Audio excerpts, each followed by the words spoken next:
Bueno, ahora sí. Ahí Blasia, ya entró ya Blasia. Bueno.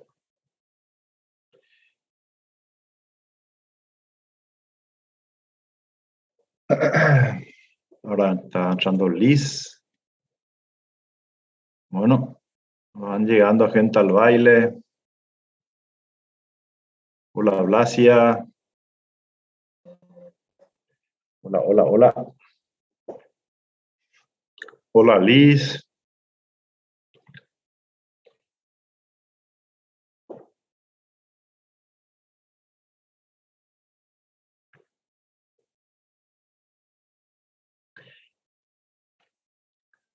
Estamos ya con tereré acá por el calor.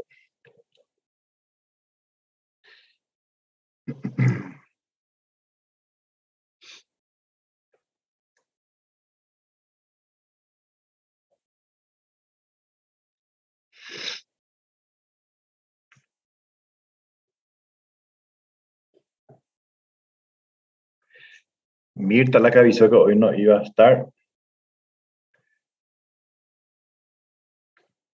Bueno, avisos parroquiales voy a poner después igual en el grupo.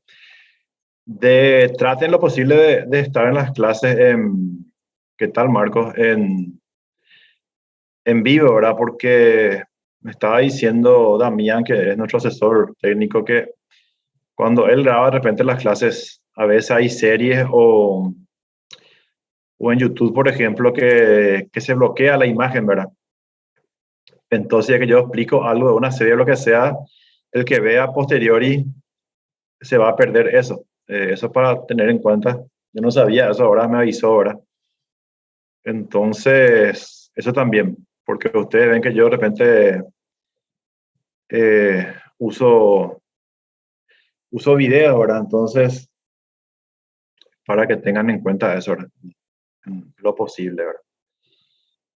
Bueno, siguiendo con el tema de los métodos de perfilación, en la pasada estuvimos viendo el método Vera, que usa la policía científica allá en España.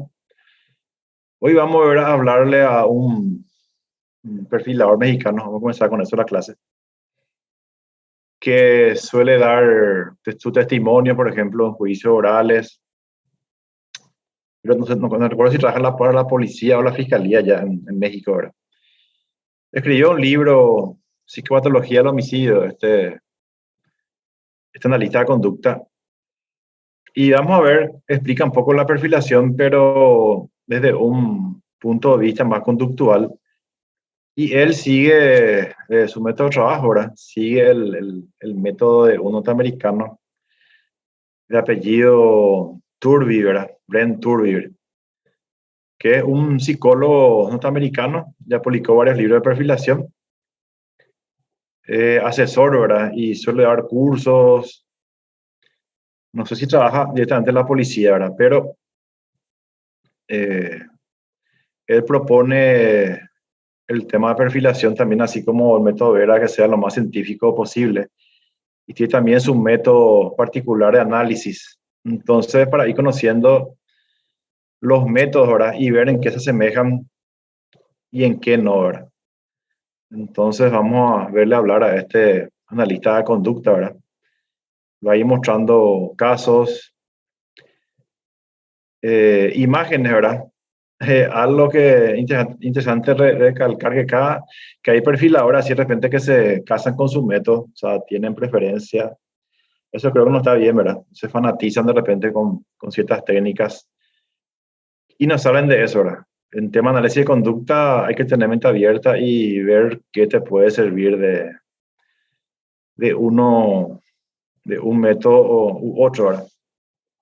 Entonces, vamos a ver qué propone este mexicano ahora en su forma de trabajar. Después vamos a debatir un poco su sistema. ¿Están escuchando, verdad? Sí, profe. Dice, alguien no puede entrar. ¿Quién no podía entrar? ¿Quién escribió recién? No sé quién escribió acá porque tengo el número, pero no sé quién es. Ha sido Salvi. No, Blasian, hay otro, dice Dios está conmigo, de su, tiene acá como, pero yo no tengo acá identificado quién es este número. 71648308, no sé quién es. No recuerdo ahora. Bueno, entonces, vamos a ver, acá están escribiendo. ¿Quién es? Y no estoy, creo que una de las chicas, pero bueno.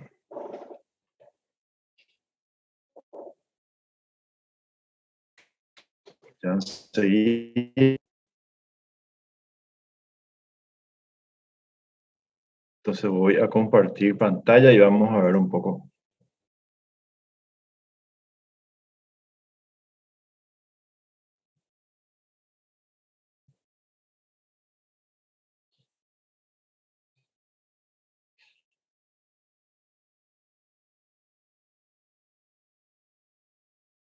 Hay que compartir sonido. Ahí está.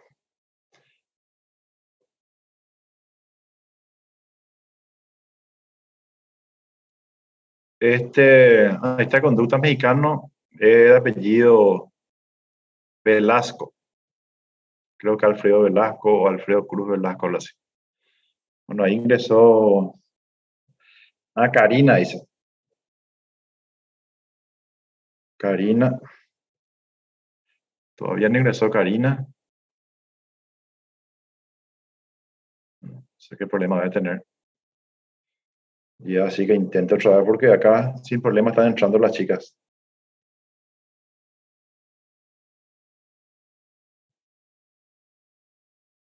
A veces es el problema de la señal también.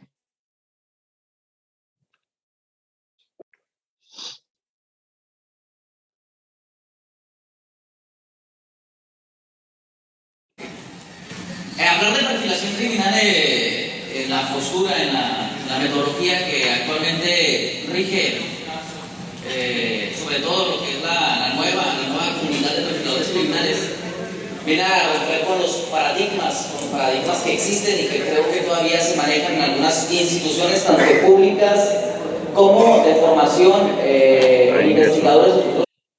¿Se entiende el audio cuando habla el mexicano?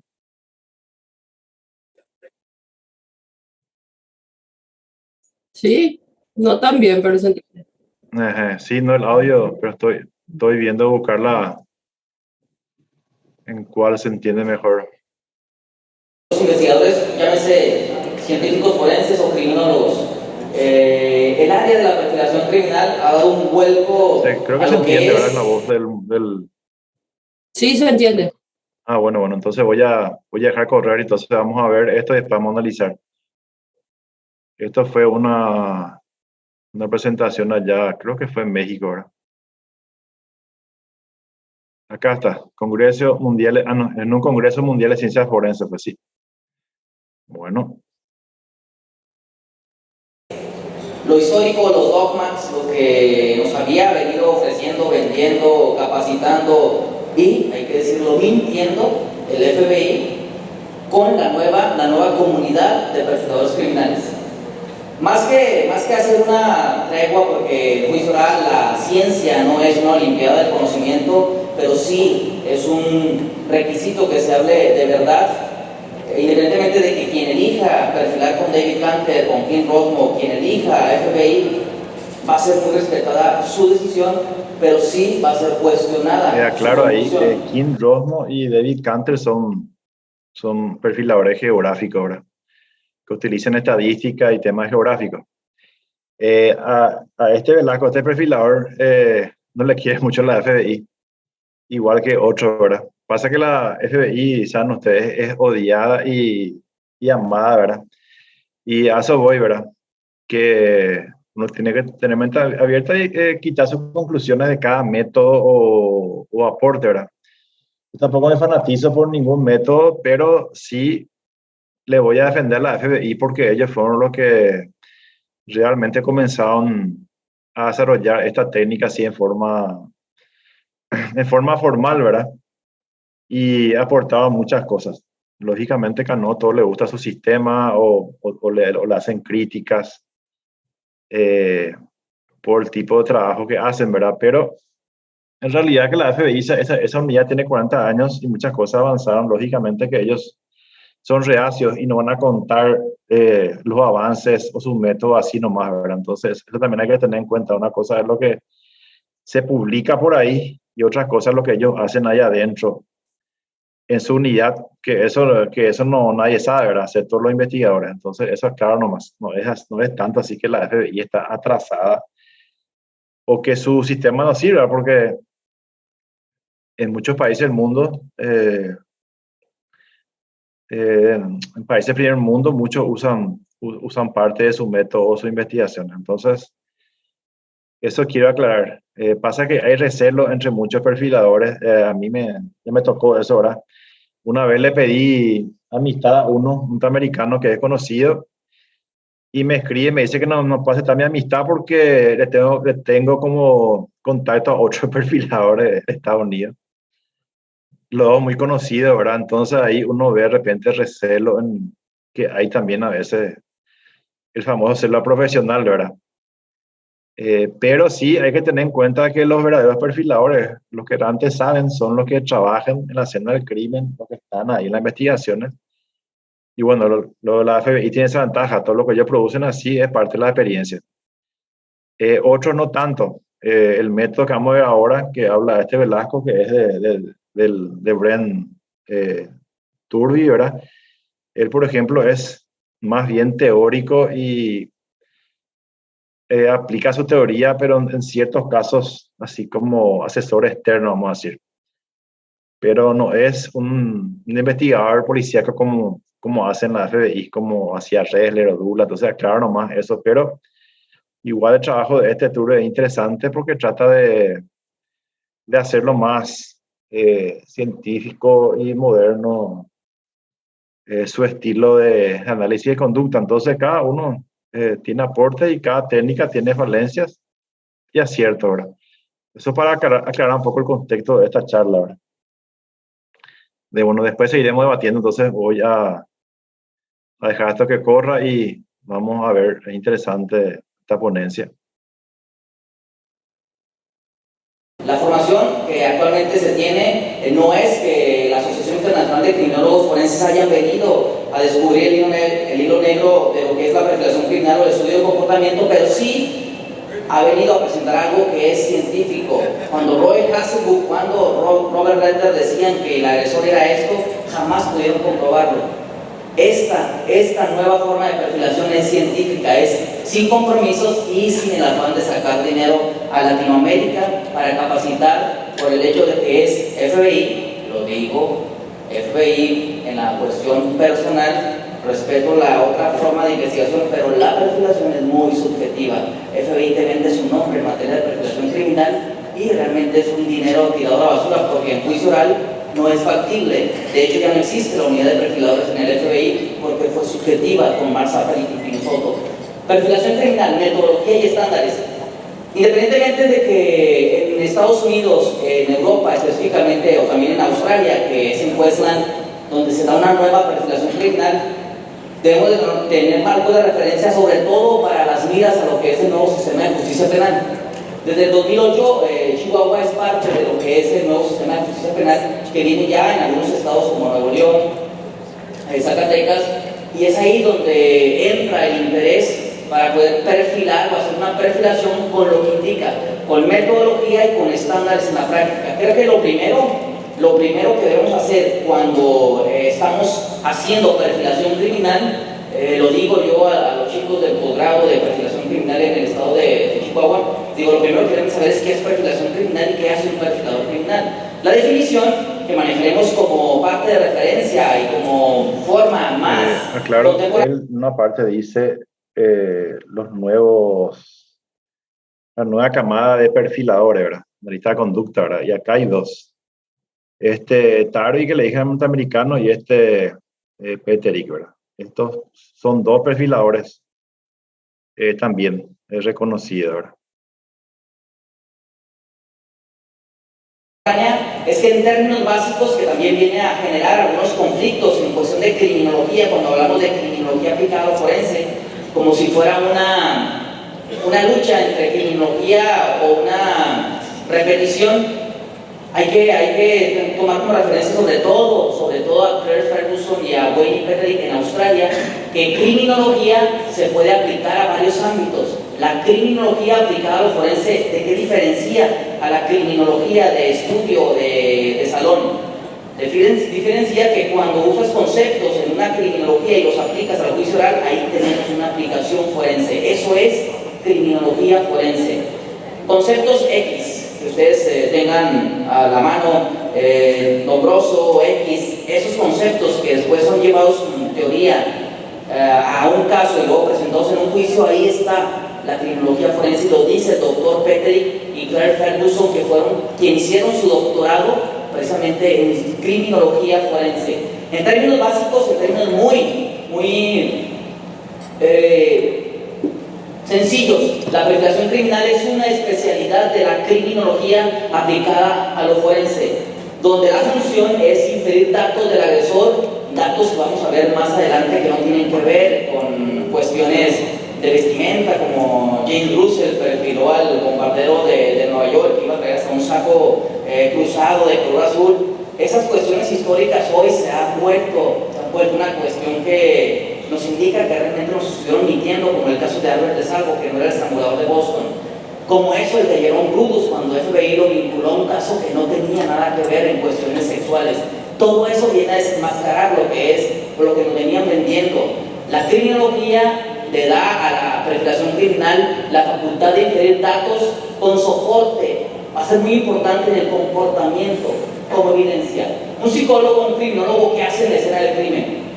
Analiza el comportamiento para generar conclusiones. Cuando se hablaba de perfilación criminal y alguien me hacía una observación, me decía, bueno, pero el psicólogo no se proyecta cuando hace un perfil.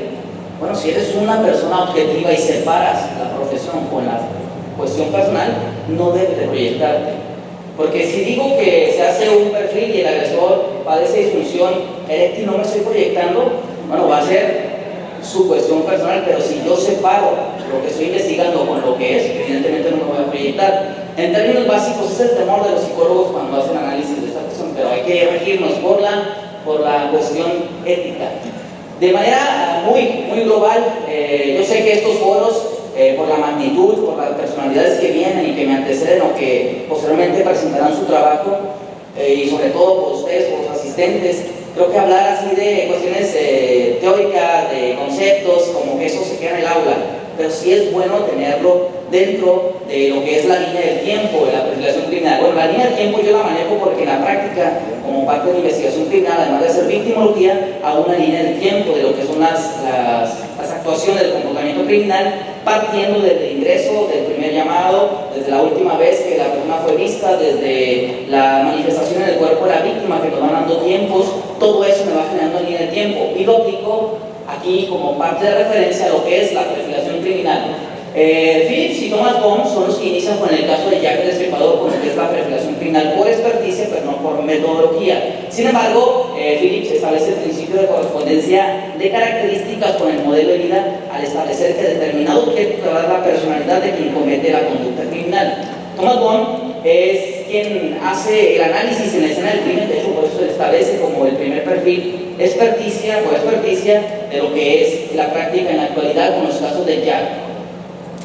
Hans Gross, quienes son criminalistas, quienes están formados en el área de lo forense, Hans Gross es parte de la perfilación criminal científica, porque en 1911 establece el manual para establecer, un modus operandi en la psicología criminal, en su libro, donde nos dice que es importante que veamos el modus operandi y la victimología. De hecho, es Hans Gross a quien se le considera el iniciador de esto de manera científica.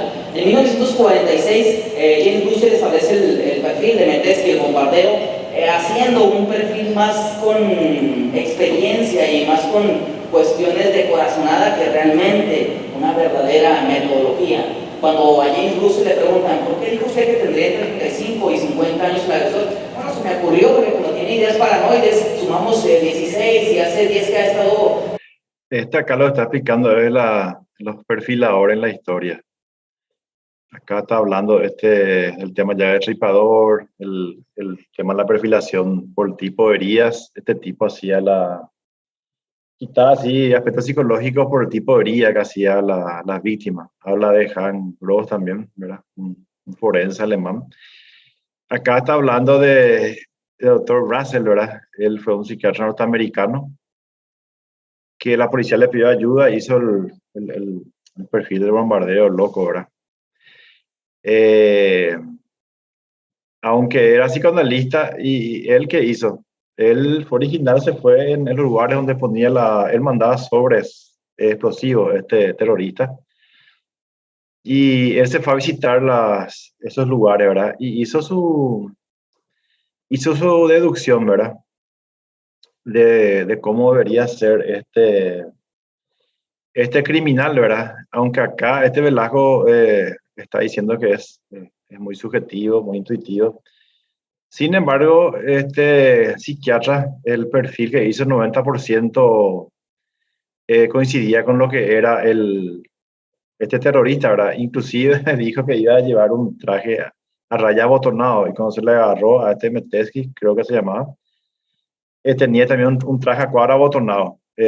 Casi en todo acertó prácticamente, y eso le sorprendió mucho a la policía ya americana, y ahí empezaron a investigar más el tema de los perfiles, ¿verdad? Acá el tema que ya no importa cómo él quitó su perfil. Lo que sí fue que fue muy, muy preciso el perfil que dio este terrorista, porque después se la atrapa, entonces se pudo comprobar. Entonces, el tema es que de todos estos perfiladores uno puede aprender cosas, todos sus métodos son válidos, ¿verdad? Velasco acá usa el método acá, Tardy, ¿verdad? Porque trabajan juntos ellos, ¿verdad?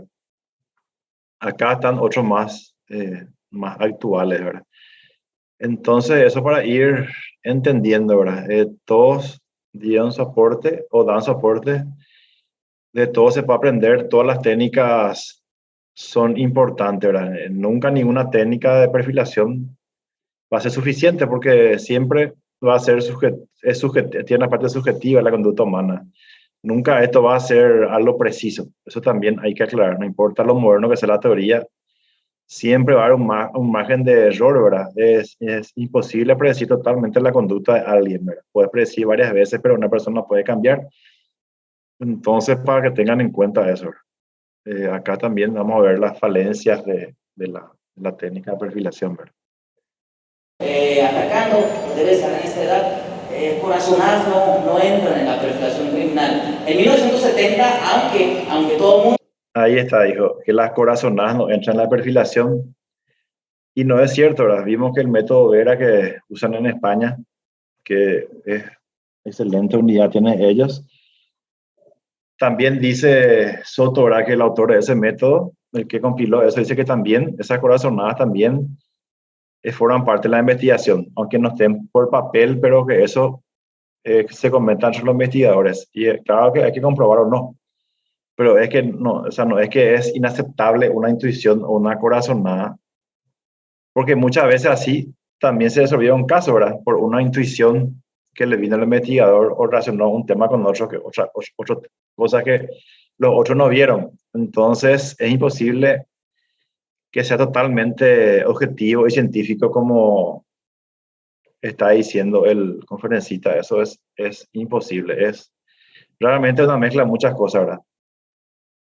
Hemos creído que Robert Redler es el iniciador, o John Douglas, de lo que es el proyecto en ciencia del comportamiento en FBI. De hecho, el primer perfilador con ciencia es Howard Titten, cuando establece criminología aplicada en un caso en San Bernardino, California, donde una niña es apuñalada y establece el perfil del agresor, sumando las evidencias y la proyección de tejido hemático que Paul Keir había iniciado con el patrón de manchas en la escena del crimen. Robert Render, que es un ícono dentro de la perfilación criminal, que acuña varios términos, uno de ellos es el piquerismo, otro es el serial killer, también le da otra visión y genera lo que es el manual de clasificación en la perfilación criminal, que después Douglas, que Mark Safari y que Kine Soto empiezan a estudiar con organizado o desorganizado, que definitivamente se queda como eso, como historia. El método estadounidense FBI, la dicotomía organizado o desorganizado, es a simple comparación psicoanálisis, se quedó en algo histórico y nada más.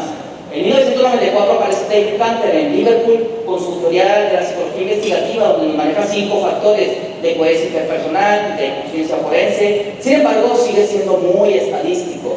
Y en perfilación criminal, la estadística se traduce a prejuicios y a mentiras. No entra la cuestión estadística en la perfilación criminal, es deducción.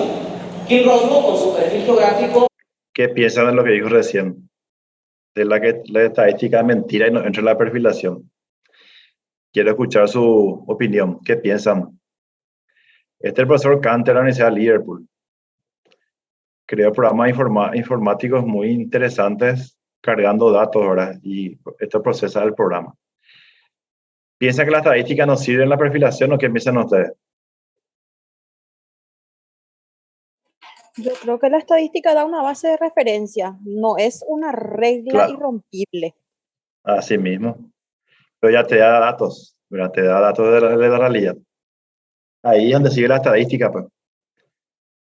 Porque como hizo Goldwyn, que es un perfilador geográfico, su programa se llama Depredador, 500.000 casos cargó de escena del crimen, de homicidios. Y bueno, alguna verdad tiene que haber en 500.000 casos, ¿verdad? Y comprobó en práctica su programa muchas veces en casos reales y la computadora perfectamente dio un perfil geográfico correcto, ¿verdad? De dónde viviría el criminal o dónde dejaría a sus víctimas, por ejemplo. Y eso todo es estadística. Después dice que el tema de regla organizada, desorganizado, ya no se usa más. Y no es cierto, hasta hoy día se usan los principios de criminal organizado, desorganizado. Cierto que en la mayoría de casos son mixtos, ¿verdad? Pero esos principios hasta hoy día se usan y son útiles.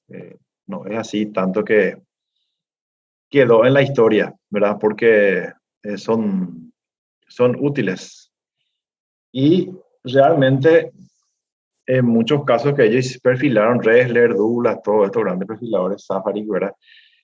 Él dice al principio que nunca se comprobó, y es mentira, porque ellos tuvieron muchos casos que después atrapaban al criminal y pudieron comprobar su perfil. O sea, no es que nunca se comprobó. Entonces, imposible que dure 40 años esa unidad ahí en la FBI si es que no resulta realmente. Y tampoco es cierto que esa unidad no exista más. En la FBI hay cada vez más perfiladores. O sea, pero son cosas ya, como leído de células profesionales y de fanatismo, porque a este mexicano solamente le sigue a este americano y todos los otros ponen dudas y realmente no es así. Cada uno aportó cosas interesantes, ¿verdad? O hay también otros aportes, ¿verdad? Entonces, ese es el tema, el sesgo que hay que tener en cuenta. Y la estadística, claro que sí, ahí está, tenés el método inductivo de tipología de criminales, ¿verdad? De motivaciones y muchas cosas que es súper útil. O sea, la estadística no se puede dejar de lado. Eso es importante aclarar. Inicia a capacitar Texas, pero sigue siendo todavía como un volado. ¿Dónde quieres que sea el centro y dónde va a vivir? Eso es la teoría de Kim Rosmo. La científica aparece en el 2004 con Brent Turvey en Alaska y con Peterick en Australia cuando le dan la formación científica de la perfilación criminal, con el método de análisis del comportamiento como evidencia en la escena del crimen y la manera de identificar asesinos en serie. El logotipo que sale en 2010 es parte del proyecto que su servidor presentó a la Unidad de Ciencias del Comportamiento de la Conducta Criminal y que actualmente desde el 2010 está en Ciudad Juárez como una parte coadyuvante en la investigación para generar análisis del comportamiento y perfil criminal. ¿Cuáles son los fines de la perfilación criminal? Tal vez la idea que se tenía de lo que era presentar casos, vamos a ver casos, pero es importante más lo teórico para poder tener un fundamento en lo práctico. ¿Para qué sirve la perfilación criminal? Primero que nada, reduce la lista de sospechosos. Este caso es reciente, lo trabajamos en escena del crimen, en la necrocirugía, lo trabajamos en la reconstrucción de los hechos, lo trabajamos en la vinculación con evidencia y lo trabajamos con interrogatorio, dependiendo de lo que había en escena del crimen, sobre todo la evidencia en región anal de una de las víctimas, se dio el hecho de la vinculación. Reducir la lista de sospechosos, conectar casos de manera conductual es otro punto importante de lo que sirve la perfilación criminal. Modus operandi, firma, siempre se ha manejado ese concepto. ¿Qué es modus operandi? ¿Qué es firma? Se maneja de manera tan a la ligera que pareciese algo tan sencillo. Para empezar, hay que establecer qué es el modus operandi y cómo lo diferenciamos de la firma. ¿Es que la firma es la rúbrica del agresor y nos va a dar su carta de presentación? No, la firma conlleva elementos más de emoción y el modus operandi de acción. Identificar el modus operandi y la firma en el comportamiento. Este caso que está en la pantalla es una asesoría que el gobierno de Guatemala me pidió hace 1 año y medio para conectar casos en serie y se dio identificando el modus operandi, la victimología y se dio la conexión con evidencia criminológica. Para analizar la escalada en el comportamiento criminal, lo que se denomina la evolución del modus operandi. Para eso sirve también la perfilación criminal, para establecer la naturaleza y la importancia de la evidencia de un caso en particular. Eso nos va a dar el comportamiento en la escena del crimen. ¿Qué sucede cuando en una escena del crimen tenemos el uso de preservativo para atacar a la víctima? Bueno, tenemos un acto de precaución que es parte del modus operandi y que nos indica conciencia forense, por lo cual estamos ante un agresor que tiene antecedentes criminales aunque no parezca dentro del sistema de AFIS, por ejemplo. Eso es lo que nos va a dar el perfil criminal. Para el desarrollo del interrogatorio, este caso, por ejemplo, uno de los puntos muy importantes que su servidor toma como filosofía es que yo no proyecto, yo no presento casos que yo no haya trabajado. Es decir, yo presento lo que he trabajado y nada más. Yo no puedo hablar del caso de la Mataviejitas. ¿Qué piensan lo que dice él de que un caso violador que usaba preservativo? Dice que por ese detalle que sí o sí debe tener antecedente, ¿verdad? O sea, como que ya otras veces ya violó. ¿Ustedes qué piensan de eso? Que no puede ser cualquier persona, cualquier hombre con 2 dedos de frente que haya visto televisión nomás va a saber que tiene que usar preservativo. Claro, entonces ahí en esa parte él tiene hay un dogma, ¿verdad? Porque ya es un prejuicio que puede hacer como que no, o sea, puede ser que sí tiene antecedentes como que no. Ese es el tema y eso es lo que hay que cuidarse en la perfilación, ¿verdad? De los supuestos de teorías inamovibles, ¿verdad? Porque siempre el perfilador tiene que tener mente abierta, o sea, no puede ser rígido y tiene que ser flexible en cambiar su hipótesis de acuerdo a los datos que van surgiendo. No te puedes casar, ¿verdad? O porque tu jefe o la teoría que tenés dice esto y que te quedas ahí. O sea, eso hay que tener cuidado ahora en el tema de dar las cosas por sentado, ¿verdad? Y ahí vimos, por ejemplo, que dice modo operandi, firma, escalada. Eso, por ejemplo, hace décadas la FBI desarrolló e investigó eso, ¿verdad? Entonces vemos que es imposible no usar conceptos o métodos ya que otros investigadores hace décadas que están usando. O sea que hay cosas que no cambian. Una de ellas es el modo operandi, la firma, escalada criminal, que significa que una persona, por ejemplo, un criminal cada vez se vuelve más violento. Entonces hay cosas que no... Así es, Marco, ¿verdad? Entonces hay cosas que no cambian y por más que venga al pasado de los padres, la perfilación no van a cambiar, ¿verdad? El tema modo operandi, diferenciar de firma, todo eso siempre va a haber eso. No hay forma no hay forma de cambiar, aunque sea un criminal cibernético, o sea que un hacker, lo que sea, siempre va a ser el mismo principio, ¿verdad? De firma y ese tipo de cosas.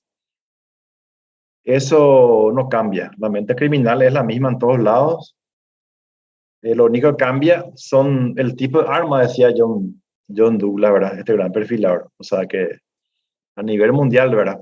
Los tipos de crímenes, lo que sea, son todos iguales. Lo único que varía es en la cultura, son los tipos de armas. Y después todo es igual. O sea, hay cosas que no cambian en el ser humano ni que van a cambiar, ¿verdad? Eso es también para tener en cuenta. Que yo no trabajé ese caso X, simple y sencillamente porque en el juicio oral yo tengo que decir lo que he trabajado, yo no voy a inventarme cuestiones dentro de la práctica. Sirve para el desarrollo de interrogatorio. Este caso donde Leonel, que en realidad su nombre artístico era Valeria, asesina a su novio Eddie, y él dice que se da por lucha, por forcejeo, que en ese forcejeo él saca el arma y ella o él la toma y le dispara de manera accidental 4 veces en arte perfecto, como que no es muy accidental, y reconstruimos la cuestión de lo que es la escena y desarrollamos un interrogatorio en la práctica. Auxilia también para que el agresor, la perfilación criminal auxilia para que el agresor experimente el insight. El insight, quienes somos psicólogos creemos que le pertenece al psicoanálisis. El insight, de hecho, es un término de la psicología de la Gestalt que establece el darse cuenta, el tener la percepción de lo que estás haciendo. Él decía que no sabía lo que estaba haciendo cuando apuñalaba a las víctimas, madre e hija. Cuando se hace el interrogatorio, le comento algunas cuestiones de la escena del crimen, dice, sí, es que la niña se volteaba y se reía conmigo porque le gustaba cómo le estaba picando. No que no se acordaba de ninguna situación. Eso es el insight. A eso se refiere el interrogatorio. Es útil también para establecer si el agresor estaba ubicado en tiempo, espacio, situación y momento al momento de la comisión de la conducta criminal. ¿Cómo? Bueno, porque va a evidenciar... Ahí, por ejemplo, dice Einstein que realmente eso del psicoanálisis, ¿no? Es cierto que venga la Jetta. Freud ya hablaba de eso mucho antes que la escuela Jetta de psicología. Y bueno, y al final vemos que otra vez los conceptos clásicos y antiguos ven como ellos usan. Es inevitable, pues.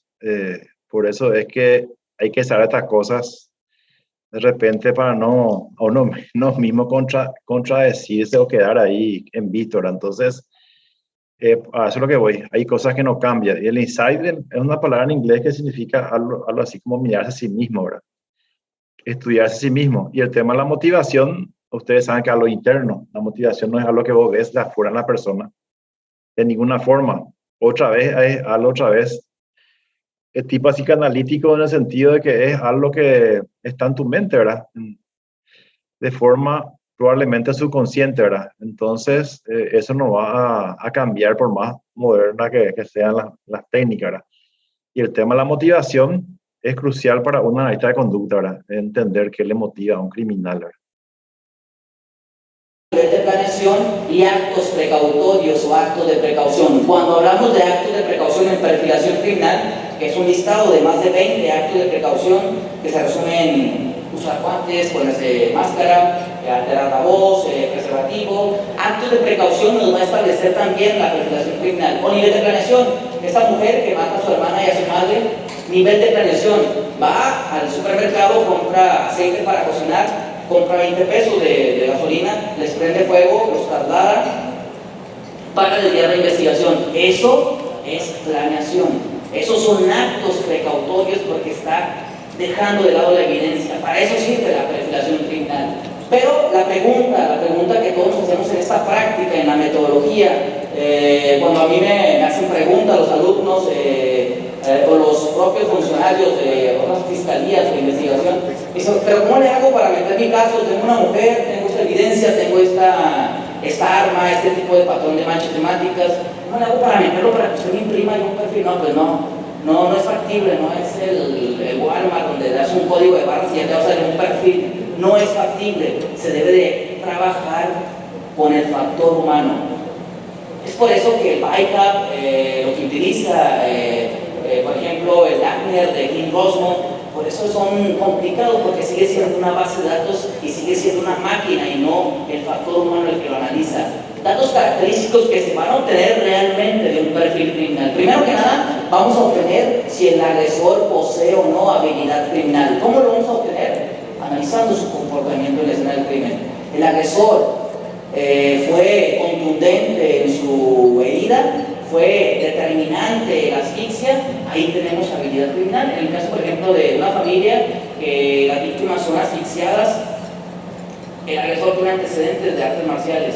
En el caso de una mujer que es enterrada en su domicilio, el hermano era campeón en cinta negra o algo así, le da un golpe en la tráquea y ahí muere. Todo eso es habilidad criminal. Ahí lo vamos a ver evidenciado en la escena del crimen. Conocimiento de la víctima, estilo de vida, victimología es muy importante y lo dice una sentencia dentro de la perfilación criminal. Perfilador que no sabe de victimología o de víctima no tiene nada que hacer en la práctica de la perfilación criminal. La victimología va más allá de la que nos enseñan las aulas, va más allá de Mendelssohn, de Hazard. La victimología es la victimología forense que está estableciendo actualmente la Asociación Internacional de Criminólogos Forenses. Conocer a la víctima por su estilo de vida, por sus gustos, conocimiento de la escena del crimen, si tiene elementos de que él sepa las entradas, las salidas, eso nos va a dar también la perfilación criminal. Si el agresor tiene capacidad, tiene la habilidad de utilizar materiales y métodos específicos para el traslado de cuerpo, para depositarlo en la basura, todo eso es lo que nos va a generar también un perfil criminal, nos va a dar características comprobables del agresor. Aquí, si ustedes ven, no he manejado jamás en mi perfil criminal que el agresor padece de sentimiento de culpa o que el agresor tiene complejo edípico. No es factible. Quien haga un perfil de eso está más allá de lo que es la antigüedad. Reconstrucción de la conducta en escena del crimen. Un perfilador, un analista del comportamiento criminal, si no ha sido formado en ciencias del comportamiento y ciencias de lo forense o criminalística, pues va a estar limitada su actividad. Es importante que se vaya a la escena del crimen porque si no va a ser muy subjetiva la interpretación de la misma. Identifica el modus operandi también el perfil criminal. Va a identificar si una víctima infantil que desaparece de su colonia y es depositada fuera de la ciudad en un tambo con cemento, ahí tenemos una parte de modus operandi, porque la víctima no fue raptada, no hay evidencia de que haya solicitado auxilio, ahí estamos identificando parte del modus operandi. También sirve para identificar la firma en el comportamiento criminal. La firma, a grosso modo, podemos reducirla a que se trata de acciones innecesarias para cometer el crimen, pero muy importantes emocional y psicológicamente para el agresor, porque son tiempos extras que se toma para llevar a cabo esa conducta. El punto más importante, en mi punto de vista, es que la perfilación criminal sirve para conectar casos de investigación.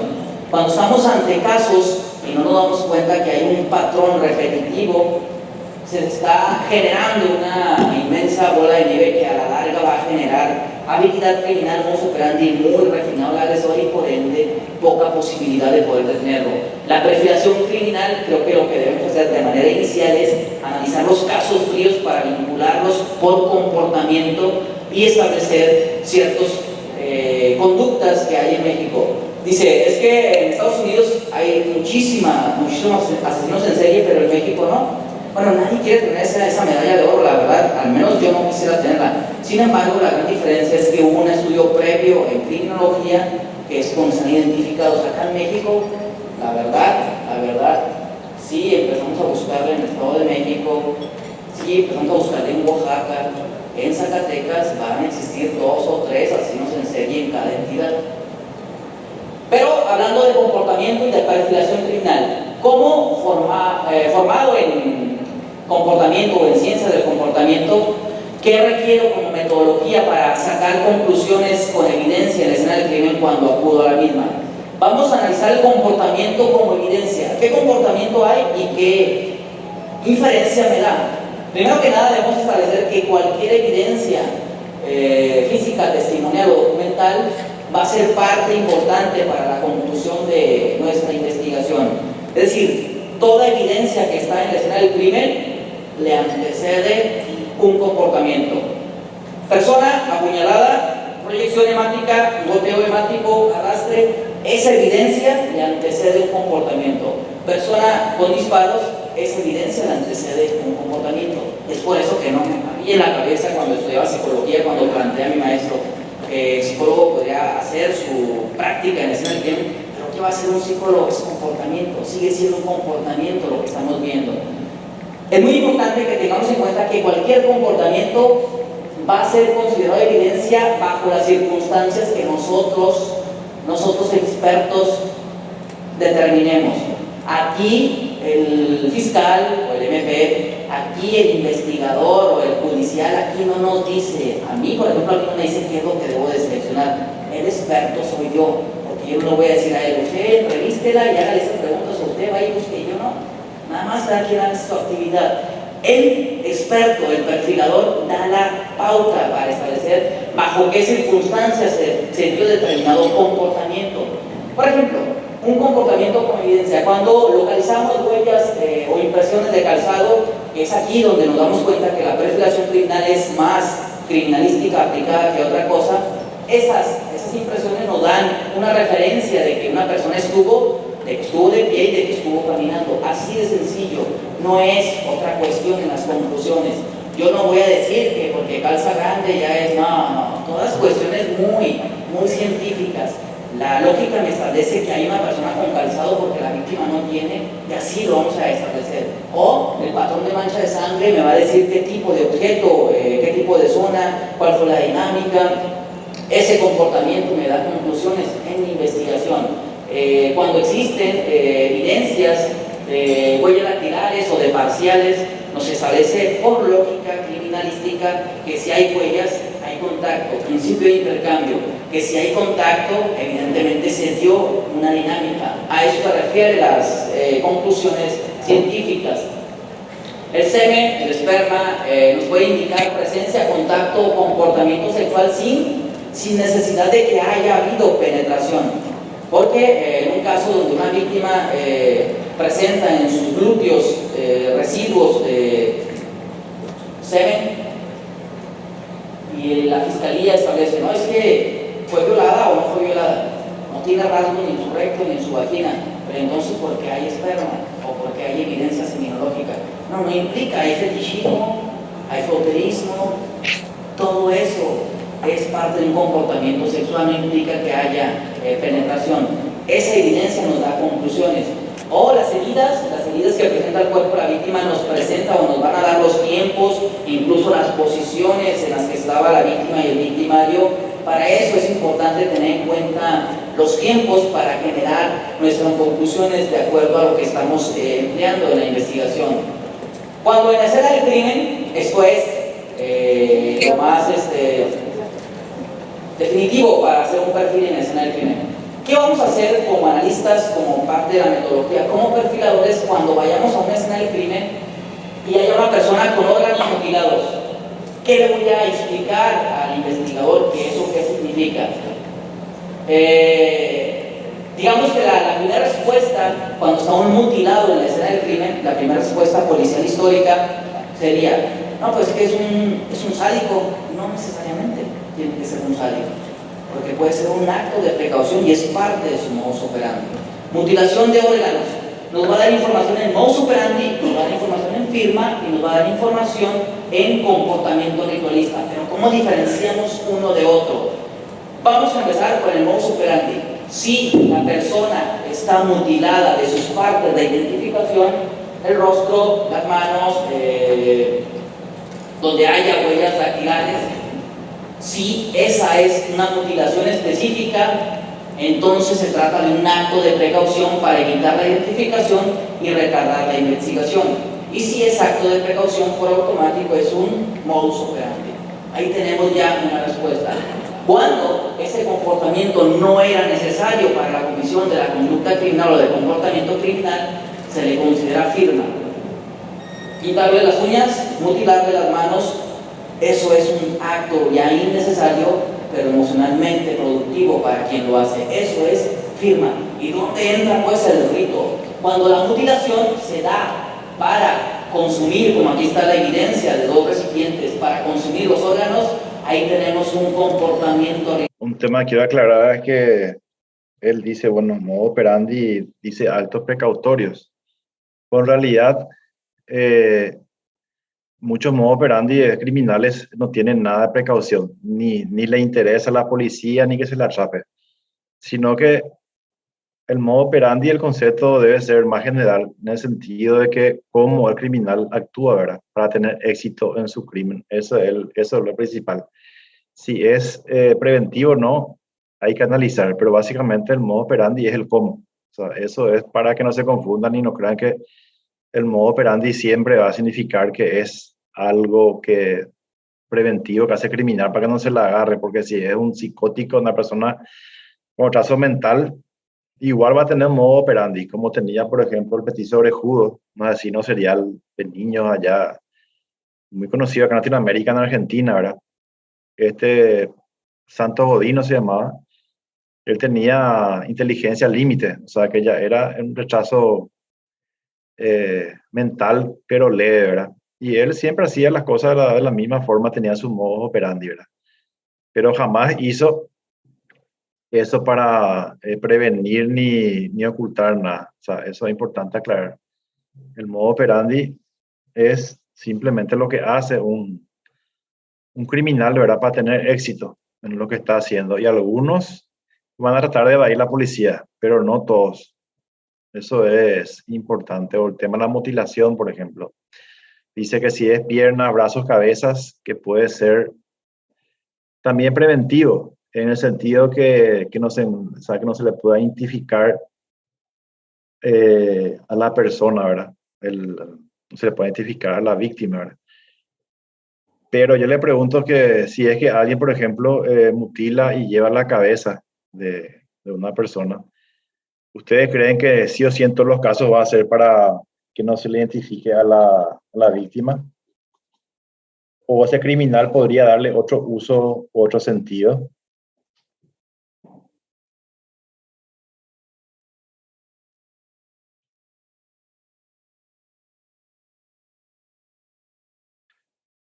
Vuelvo a tirar el dato ahora. Un asesino que mutila y lleva las cabezas. Le pregunto si en todos los casos podría ser para que no se le identifique a la persona, a la víctima. No, puede darle otro uso a la cabeza también. Bueno, y eso hacía Ted Bundy, por ejemplo. Él llevaba, no siempre, a veces la cabeza, ¿verdad? Pero era un ritual que tenía. Él hablaba a la cabeza y le ponía colorete como si fuera que estaba hablando con la víctima. Era parte de su ritual. Y en otros casos, dejaba ahí la cabeza.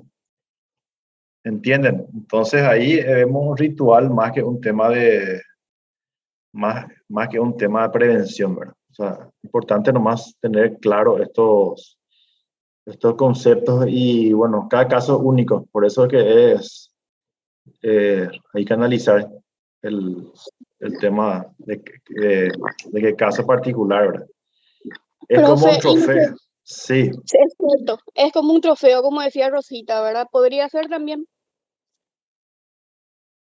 y puede ser, si es que es un trofeo, entonces esa cabeza va a tener que ser conservada de alguna manera, porque ellos nunca tiran los trofeos. El trofeo puede ser un carnet de conducir de la víctima, puede ser una billutería de plástico, no Y necesariamente algo valioso. y como en el Alienista, ¿te acordás que vimos? Bueno, no sé, las últimas partes en que él guardaba, por ejemplo, los ojos de sus víctimas ¿cómo es que se llama? En formol. Sí, puede ser un trofeo eso. Pero cuando es trofeo es porque le recuerda su éxito, ¿verdad? Es como una... O sea, el trofeo para muchos asesinos es igual que, no sé, un deportista tenga ahí en su casa un montón de copas y medallas. Más o menos es la misma motivación para un criminal tener esas cosas a guardar. Porque en primer lugar le recuerda su éxito, ¿verdad? De haber matado a tantas personas, pero también a otros le usan como estímulo. O sea, ver esas cosas le prende la fantasía sexual o de otros tipos. Entonces el tema de trofeo, ahí hay varias cosas ahí. Es un tema de ego, también un tema de fantasía sexual y de otras cosas. No es algo no es algo rígido, no es algo único. Y Ted Bundy llevaba esas cabezas, por ejemplo, y como le dije, le hablaba a la cabeza, le pintaba, era un ritual que él tenía. Es más, a veces se iba y enterraba la cabeza en una escena del crimen y después se enterraba y llevaba, por ejemplo. ¿Entienden? Entonces eso es ritual, porque si fuera preventivo, entonces en todos los casos llevaría la cabeza, pero él había cuerpos víctimas que la cabeza estaba ahí, ¿verdad? O sea, evidentemente que no era un tema preventivo, sino que más bien ritualístico el tema de lo que él significaba. Más que la cabeza, en realidad, el rostro, ¿verdad? Es el Pero, rostro, ¿verdad? Sí, ¿cómo hacemos, por ejemplo, para identificar? Porque yo estoy ahora un poco confundida, ¿verdad? sí, En el alienista que nos mandaste ver, ¿verdad? Este, sí, por ejemplo, también el muchacho en la parte 2, o en la parte uno es, sí, en temporada uno es que él lleva solamente los órganos que se puede comer, pero él lo hacía para sí, comer efectivamente porque estaba muriendo de hambre, o sea que eh, era una persona muy pobre, estaba sin trabajo, ¿verdad? Y llevaba y cocinaba, por ejemplo, los riñones, el hígado, cosas así. Y decía, me sirvió para comer una semana, por ejemplo, ¿verdad? En su diario. sí. Sí, o sea, ¿cómo, a ver, pues si entendí tu pregunta, cómo saber si es, o sea, Sí, porque me confundo.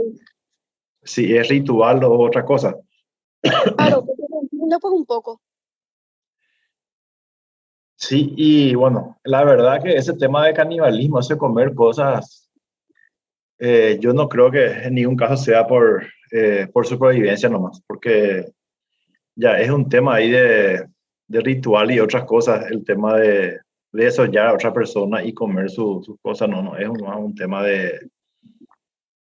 es algo siempre más ritual. Te doy un ejemplo, ¿verdad? Hasta hoy día existen en el planeta, en África, hay una tribu que casi no conoce la civilización que están ahí escondidos. En la Amazonas también creo que hay algo de eso, de tribu así que son tipo caníbales, ¿verdad? Pero no por eso vamos a decir, o sea, no es por falta de comida, siendo que en su entorno hay muchísima comida, ¿verdad? Desde fruta hasta, o sea, hay muchísimo alimento de comer, pero ese tema de comer a otras personas, yo les cuento que estas etnias primitivas no hacen por tema de hambre, es un ritual para ellos.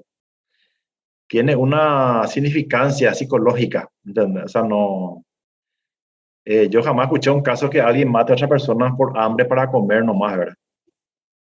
A menos que Con sea, a menos que sí, sea un tipo, a menos que sea tipo un delirio, una cosa así, ¿verdad? Un psicótico ya, alguien así muy descompensado, ¿verdad? Pero yo nunca vi hasta ahora, ¿verdad? Yo sé que en todos estos casos siempre hay un tema ritual, porque para algunos grupos, por ejemplo, el tema del canibalismo es, por ejemplo, es una forma de incorporar, les cuento que hay veces canibalismo que se comen entre los parientes mismos. Esto les cuento así, etnia de allá de África, por ejemplo, de otros lugares.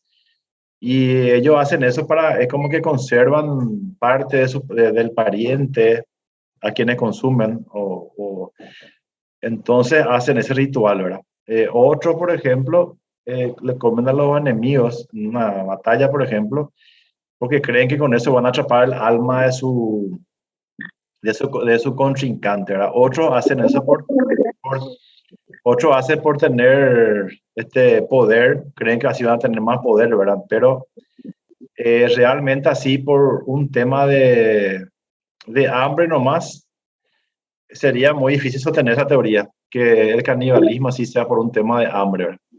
pero profe, ¿y te acuerdas de estos que fallecieron en los Andes? Este avión que cayó de los rugbyistas, ellos sí Sí, se acá, contaron. Ellos sí, sí Pero se, ellos acá en el no dice, hospital mataron no se a nadie, comprobó. ellos murieron por necesidad. claro, sí, ellos, claro, Ese era sí, un caso y extremo, ¿verdad? Eso claro, sería por una necesidad extrema ya claro, de claro, supervivencia. ese es otro caso porque en el ambiente ella estaba en la montaña, no había, o sea, no había ahí Ah, una planta, comida, sí. no había comida, entonces en ese caso sí, ahí sí sería realmente por supervivencia, ¿verdad? Pero En la mayoría de los casos, en 90%, yo le aseguro que es tema ritualístico. O sea, tiene otras connotaciones psicológicas y Claro, espirituales. claro, ahí no les mataron, ¿verdad? Ellos murieron ya sea por Sí, sí. hipotermia, por... Claro, no, pero no, acá el tema no es el hecho de matar. Ese es un tema secundario en el canibalismo. Eso no es el tema de matar acá. El tema es por qué comen carne humana. O sea, eso es lo que usted tiene que pensar. Porque el tema de matar ya es secundario. Y como dijo Lee recién, poder, venganza, hay, todos esos temas son lo que en el 90% de los casos. Y en este caso de los Andes, bueno, es un caso excepcional, ¿verdad? Porque Por realmente ejemplo, ahí sí es por supervivencia, ¿verdad? en México te cuentan que los mayas, por ejemplo, comían el corazón de sus Sí, víctimas, o sea, de los otros con los que peleaban para ver si así es. no podían ser más poderosos. O sea, sí, era un Claro, caso de ritualismo para ser más sí, poderosos, para tener lo así que ellos mismo. admiraban de su víctima, ¿verdad? Así mismo, claro, y por eso siempre canibalismo tiene que pensar que es un tema ritual. Sería un caso extremo y único como los rabitas de los Andes, que sería por supervivencia. O sea, ese es otro tema ya, pero es porque no había otra fuente de alimentación, ¿verdad? Si no, nunca más hubieran comido a sus compañeros. O sea, entonces, ese es el tema. En Profe, ese llegaste a caso, leer sí. este libro de Fritz Springmeier. ¿Quién? Fritz Springmeier, el que habla sobre los Illuminati y todo, y No, no, cuentan no, no, los no, no leí, no ritualistas que conozco. son esta gente, porque te voy a mandar el libro y Ok, a vos y a Liz le voy a mandar, se van a quedar de una pieza, porque esta gente, sí, por ejemplo, ¿viste esta gente pobre que entra a los Estados Unidos, los famosos coyotes de México? sí, En la época misma en que Nueva York estaba empezando a surgir, por ejemplo, y venían estas sí, gentes italianas, ¿verdad? Que habían perdido todos los europeos y venían sí, eh, a Nueva York. Bueno, y dice que ellos desde esa época ya comenzaban a traer esta gente, ponían en cuarentena diciéndole que ellos estaban enfermos y que tenían que entrar en cuarentena. ¿Y qué hacían, profe? Les sí, engordaban como si fueran gallinas, vacas, decir que cerdos que vos vas a comer, ¿verdad? Les sí, engordaban todos los días, comida de McDonald's, comida chatarra, lo que les iba a engordar. Llega sí, el día y ellos le matan y comen sus partes, ¿verdad? Y sí, con una, dice, este muchacho que logró escapar, ¿verdad? Después escribió un sí, libro, dice, con una frialdad única, y dice, brindemos por José. Y ellos sabían todo ujú, cómo era José, porque ellos le ponían a una persona que se ganaba la confianza de José en esos 40 días que estaban ahí adentro encerrados, ¿verdad? Y le preguntaban a José qué era, cómo era, qué le gustaba, y comienzan a decir a mí, esta parte de José me gusta, cosas así. Les voy a mandar el libro. dale, espectacular, gracias, Janine. Sí, pero todo eso es ritual, ¿eh? No importa que le engorden, o sea, otra vez entra el tema ritual ahí. O sea, que hay que ver, no sé si el libro explica eso, hay que ver significado, la motivación de esta persona para hacer eso, porque evidentemente que no hacían eso porque tenían hambre. ¿Se entiende? Yo sé, por ejemplo, que hay sectas así, que eso existe, les cuento que no es de las películas nomás, que hay realmente gente satánica en el sentido de que, bueno, satánica entre comillas, de que hacen rituales, vamos a decir, de magia negra o generalmente es burla a veces de la divinidad, de lo que es la parte, vamos a decir, bueno, de lo que es Dios o Jesús o lo que sea. Ellos a veces hacen ese tipo de cosas y sí sé que algunos toman sangre de una persona X que le secuestraban por ahí, le juegan, le crucifican inclusive a veces, ¿verdad? Y toman sangre así, en tipo en un cáliz se pasan entre ellos o inclusive comen partes del cuerpo de estas víctimas, ¿verdad? Pero eso hacen como un ritual para, o sea, ellos creen que así van a tener más poder o creen que van a ser poseídos por demonios más fuertes, porque entre ese tipo de gente hay mucha competencia en el tema de quién tiene más poder o más magia, ¿entienden? Entonces, ahí, por ejemplo, ritual que aparentemente es religioso, ¿verdad? El tema de tomar la sangre en el cáliz, perdón, como Jesús hacía, pero realmente la psicología de esa persona no es ni siquiera lo religiosa, porque otra vez ahí está el tema del poder. Entre ellos mismos es un tema de competencia. Por eso es que la FBI quitó de su manual el tema de ese homicidio por satanismo, ¿verdad? Porque ellos se dieron cuenta que en mayoría de esos casos realmente son otras cosas las motivaciones y no es precisamente algo religioso, sino que tiene que ver con temas de sadismo, de poder y ese tipo de cosas. Por eso quitaron de ese manual esa clasificación de homicidio por satanismo, ¿verdad? ¿Entienden? Entonces explico eso, ¿verdad? Que siempre ese tema tiene que ver con temas rituales de poder, de venganza, de fantasías, ¿verdad? Así es el tema. El tema del canibalismo es algo muy primitivo, no es algo nuevo. En la humanidad hace miles de años que existe eso, les cuento, no es algo de esta época. Y siempre fue por un tema mágico, ritual y ese tipo de cosas, ¿verdad? De todo tipo de motivación, de venganza, un tema afectivo, ¿verdad? De comer parte de alguien que falleció, un pariente para tenerlo dentro de él. Otros para creer que así van a tener más poder o un poder especial, por venganza. Hay mucha motivación dentro de un mismo acto, ¿verdad? Que al final que es comer parte de otra persona. Entonces, eso sí es lo importante manejar. Entonces seguimos con la presentación. La cenicera la bebe, es parte de su rito. A eso se refiere la diferencia en este caso de mutilación. Pero ¿qué pasa si tenemos una escena de crimen piquerista? ¿Qué es el piquerismo? El piquerismo, que es una escalada de comportamiento sádico que maneja Robert Redler en comportamiento criminal, es el extremo de lo que es el sádico. Fue descrito por Redler y Douglas y se refiere a heridas causadas por demás, es decir, que no son necesarias ya para que la víctima muera. Si son innecesarias, si son por demás, la lógica me establece que el piquerismo no es un modus operandi, sino una firma de un comportamiento. Algunos autores, uno de ellos, Roy Hasselhoff, decía que vinculó el modus operandi con piquerismo. El piquerismo no es modus operandi. El piquerismo es parte de un comportamiento criminal y aquí lo estamos observando. Es firma de un comportamiento. Así mismo, Liz. Bueno, yo le cuento que acá hay un error conceptual acá de Velasco porque ese piquerismo realmente es una parafilia. Es un tema que tiene que ver más con lo sexual que con otra cosa. Y ese piquerismo es el tema de las punzadas. Es el tema de las punzadas. Vamos a resolver un poco. A ver. Punzadas por demás. ¿Y dónde entra? No necesariamente. ¿Cuándo? No necesariamente. En este caso de mutilación. Pero ¿qué pasa si tenemos una escena de crimen piquerista? ¿Qué es el piquerismo? El piquerismo, que es una escalada de comportamiento sádico que maneja... Eso está raro, no es ni una escalada, es una parafilia. Yo le estoy aclarando ahora. Robert Redler en comportamiento criminal es el extremo de lo que es el sádico.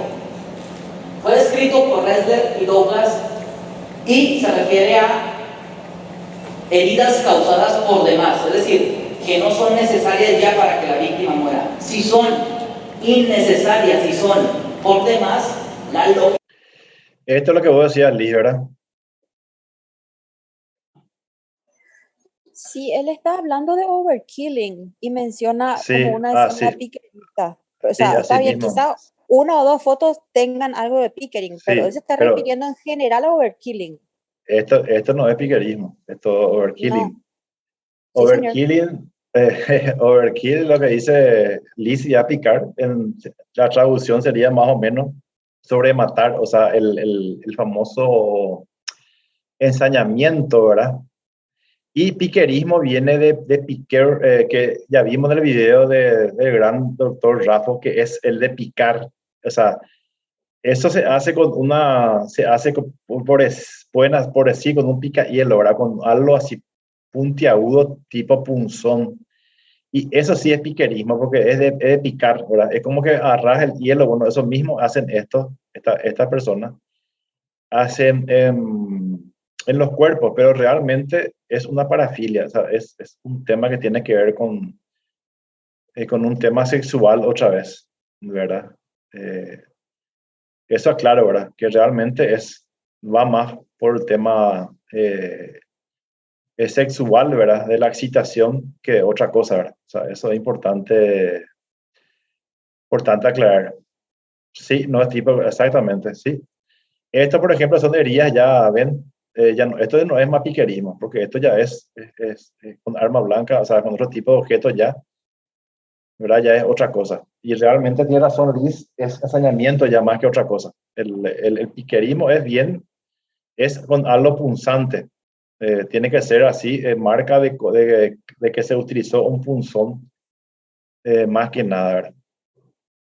Me establece que el piquerismo no es un modus operandi, sino una firma de un comportamiento.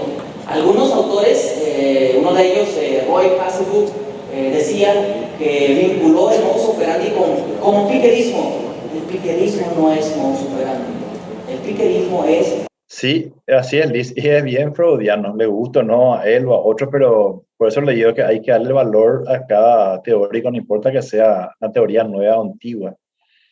De hecho, que Rele, por ejemplo, hablaba del tema del cuchillo, del tema de clavar y el tema relacionado al tema de clavar el cuchillo con el pene. Y eso, aunque suene realmente muy freudiano, así muy subjetivo, ¿verdad? O difícil de probar, pero te das cuenta en ciertos casos, ¿verdad? Que realmente tenía razón. Un ejemplo, el caso de Chikatilo, por ejemplo, está haciendo en serie ruso. Él mismo contaba, ¿verdad? Que no sé, creo que fue la primera víctima. Él le agarra a una niña así y con el cuchillo así le corta, vamos a decir, sin querer, forcejeándose, y ve la sangre, ¿verdad? Y eso le excita. Entonces le clava ya el cuchillo en el estómago a su víctima, ¿verdad? Y a medida que hacía eso, él empezó a tener una erección, ¿verdad? Se empezó a excitar sexualmente, ¿verdad? Y ahí en ese caso no hubo ninguna penetración, ¿verdad? Pero sin embargo, a medida que él clavaba, que él introducía el cuchillo en el cuerpo de esa niña, él llegó al orgasmo, por ejemplo, porque él era impotente también. Hay que aclarar eso. Entonces, el cuchillo, decía Rehler, hacía función de pene. Y eso mismo se ve en el tema de necrofilia insercional cuando vemos una víctima que tiene incrustado en el ano o en la vagina, por ejemplo, una rama o algo así. Eso es totalmente sexual y tiene que ver con eso, tiene que ver con la penetración del pene y ahí lo que significa es que el autor de eso realmente es un parafílico de la gran 7, o sea que es un desviado sexual y que puede ser que sea impotente o como no también, pero lo que sí ahí se ve es realmente un tema de parafilia, o sea que por más freudiano que sea, hay una relación, o si no, no tendría sentido, ¿verdad? Que clavar el cuchillo a alguien y excitarse al mismo tiempo, ¿verdad? Si no es justamente algo sexual. Entonces, son cosas que no hay que descartar por más que parezcan términos freudianos en desuso, pero son cosas que siempre hay que tener como hipótesis. Parte de un comportamiento criminal y aquí lo estamos observando, es firma de un comportamiento. La evisceración abdominal, históricamente el primer caso de evisceración que se presenta, sobre todo por comportamiento criminal, no implica que no haya habido accidentados y hayan eviscerado por comportamiento criminal, es el de Marie Kelly, una víctima de Jack the Stripador. Evisceración, lo que significa eso, ¿verdad? ¿Verdad? Es poner las vísceras. Eso es lo que significa evisceración, viene de vísceras, ¿verdad? De intestinos, ese tipo de cosas, es poner o quitar, ¿verdad? Eso es lo que significa, ¿verdad?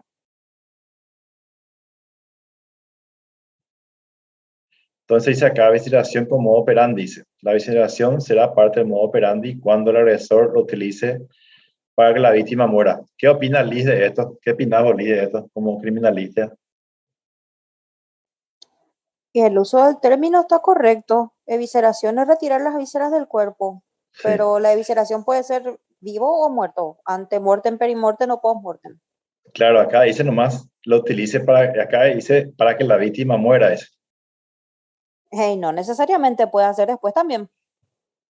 Sí, no, y por eso, a eso lo quería llegar, ¿verdad? O sea que analizar varios puntos de vista, ¿verdad? O sea, meterse un poco en la mente criminal y ver si realmente esto fue para que la víctima muera, porque en la mayoría de los casos, pues, no hace falta quitar tripas, ¿verdad? Para que muera eh, la víctima, como un modo operandi, ¿verdad? Eso más bien refleja el estado emocional, ¿verdad? Por una necesidad del criminal más que modo operandi, ¿verdad? Sería un caso así, pues sería algo así excepcional, ¿verdad? Ese tema siempre tiene que ver con otros temas psicológicos y necesidades más que como, más que como modus operandi. Esto mismo hacía Jeffrey Dahmer, el caníbal de Milwaukee, ¿verdad? Pero él hacía ese con un tema sexual, ¿verdad? Hacía esto, pero le excitaba sexualmente, ¿verdad? Y Jack, el destripador, eh, aunque nunca se la atrapó, ¿verdad? Probablemente también el ritual también tiene que ver con temas sexuales más que un tema de matar nomás a su víctima, ¿no? Por eso que cada caso hay que estudiar a fondo y no se puede comparar con otro, ¿verdad? La evisceración como modus operandi, si es evisceración con la intención de que la víctima muera, es decir, direccionada a abrir el cuerpo de la víctima, ahí tenemos modus operandi en esa evisceración. Pero si la evisceración no es necesaria para que la víctima muere por asfixia y la evisceran, ahí es firma del comportamiento. Si la víctima ya falleció y se toma un tiempo extra para remover los órganos, para incluso realizar aspectos simbólicos como dejarle los intestinos o la cuestión de las vísceras en tu rostro, ahí es una firma del comportamiento, esa cuestión de evisceración. O como comportamiento ritualista, cuando hay reacomodo, cuando la víctima le extraen, como se dio el caso de Ed Gein, y él empieza a ponerse los órganos porque se siente mejor hacerlo así, eso es un comportamiento ritualista en escena del crimen. Entonces acá sería, por ejemplo, evisceración, ¿verdad? Pero que faltan partes de, de las vísceras, ¿verdad? Otra cosa que estén todas las vísceras ahí, ¿verdad? Otra cosa que se lleve. Esto, por ejemplo, probablemente sea una foto ahí de Richard Chase, el vampiro de Sacramento, que él era un esquizofrénico paranoide, que básicamente mataba porque escuchaba, según él, ¿verdad?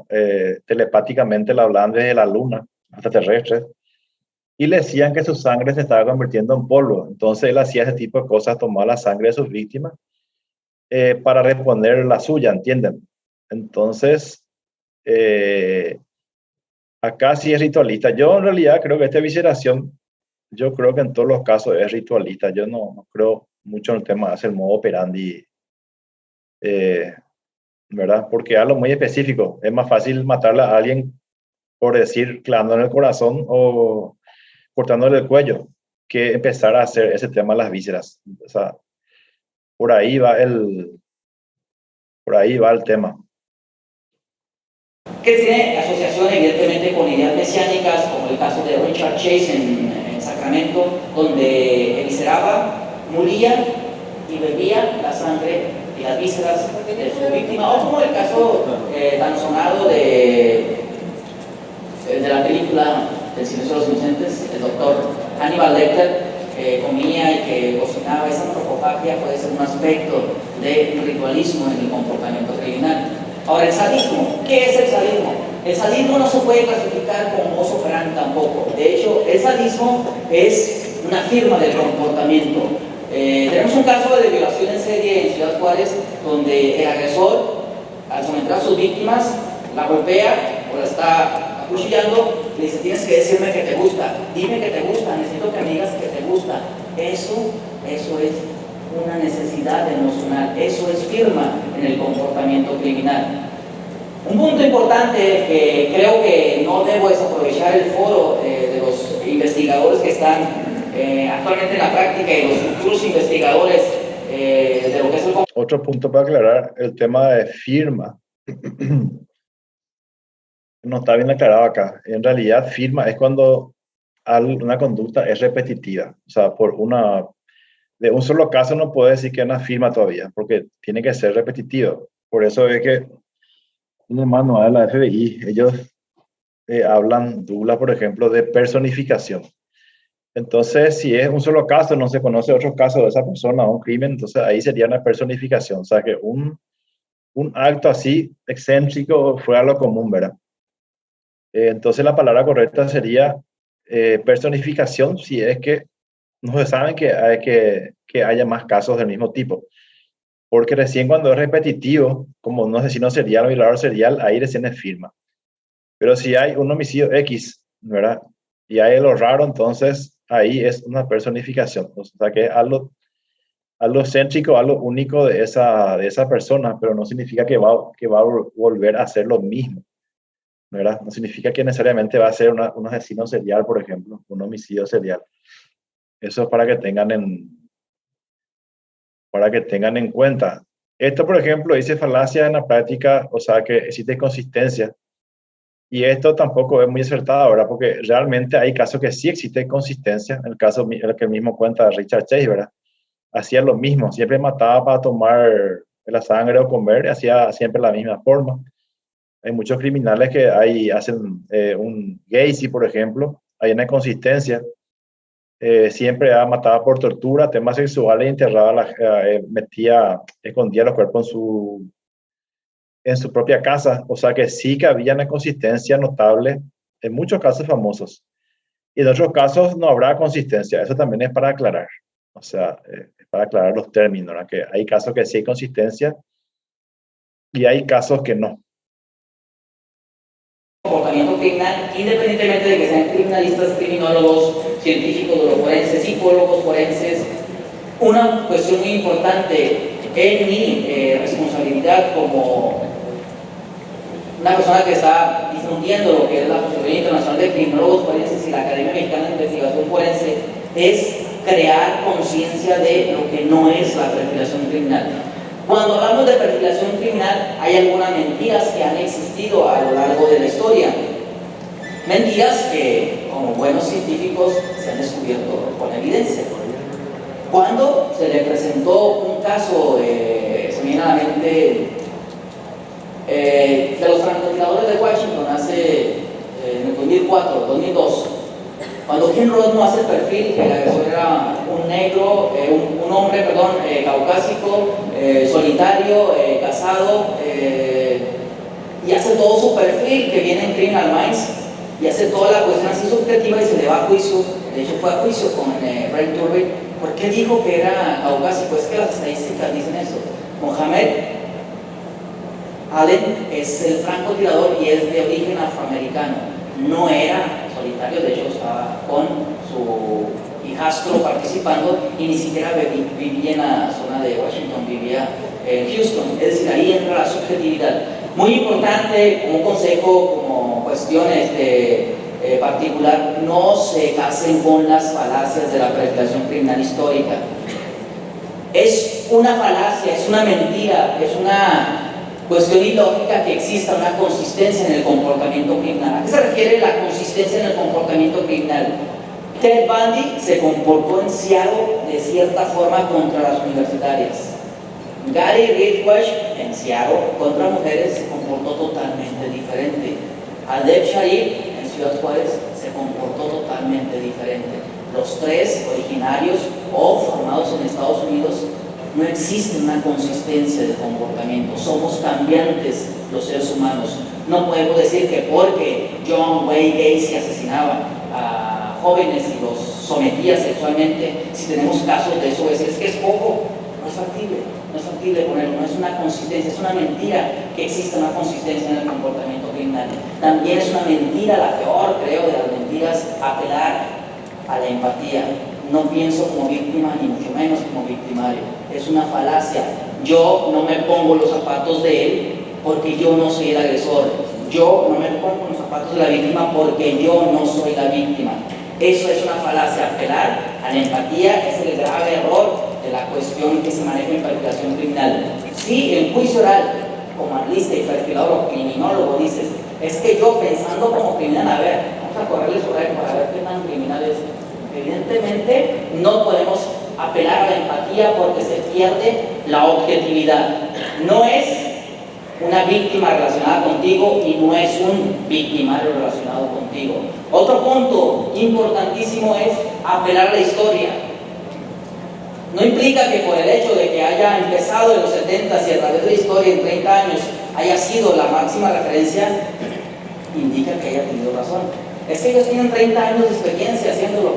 Bueno, pues 30 años de experiencia haciéndolo y haciéndolo mal, y mintiendo sobre todo. Apelar a la historia, o en un juicio oral, tengo 25 años de experto en balística forense y esto, bueno, ¿y quién nos dice que esos 25 años no lo hiciste mal? No implica que hayas hecho las cosas correctamente. Apelar a la historia y a su aplicación a través de los tiempos también es una cuestión que no debe ser como parte de lo que es la nueva comunidad de perfiladores criminales. No podemos tampoco apelar a los dogmas o a lo escrito. Un dogma nos maneja cuestiones que están escritas y que no se pueden debatir. Cuando se llegaba a la unidad de ciencia del comportamiento y estaba en Crime Classification Manual, por ejemplo, poniendo como ejemplo, y es mi punto de vista, y si no les parece, pues es mi punto de vista, todos, el DSM-5 ahorita, uy, no, ¿cómo le tiras al DSM-5? Son 70 y quién sabe cuántos países, traducido a cuántos idiomas. Bueno, mi punto de vista es un dogma, porque nada más lo que ellos dicen, ¿y quiénes son ellos para decirnos que tiene que hacerse? El dogma es, así es, y te vas a ir por esta línea, y si no, hagas un lado. Bueno, como hacemos a un lado, dijo Brian Turvey, y se les acaba. Esto, claro, nomás, este es el manual de clasificación criminal de la FBI, que hasta ahora creo que está por la 3ª edición. Y fue un trabajo de 10 años de investigación de Ressler, Douglas, Valle, unos psiquiatras forenses, ¿verdad? Y se basó en muchos casos en estadística, ¿verdad? De que iban encontrando casos y ellos fueron clasificando homicidios y diferentes tipos de crímenes. Y no es cierto que sea un dogma, ¿verdad? Porque en realidad es un manual orientativo para los investigadores criminales. Esto se usa en Estados Unidos, en Europa, en muchos lugares. Usan detectives, policías, jueces, ¿verdad? Para entender, ¿verdad? Lo que pasa en cierto tipo de crímenes. Y es muy,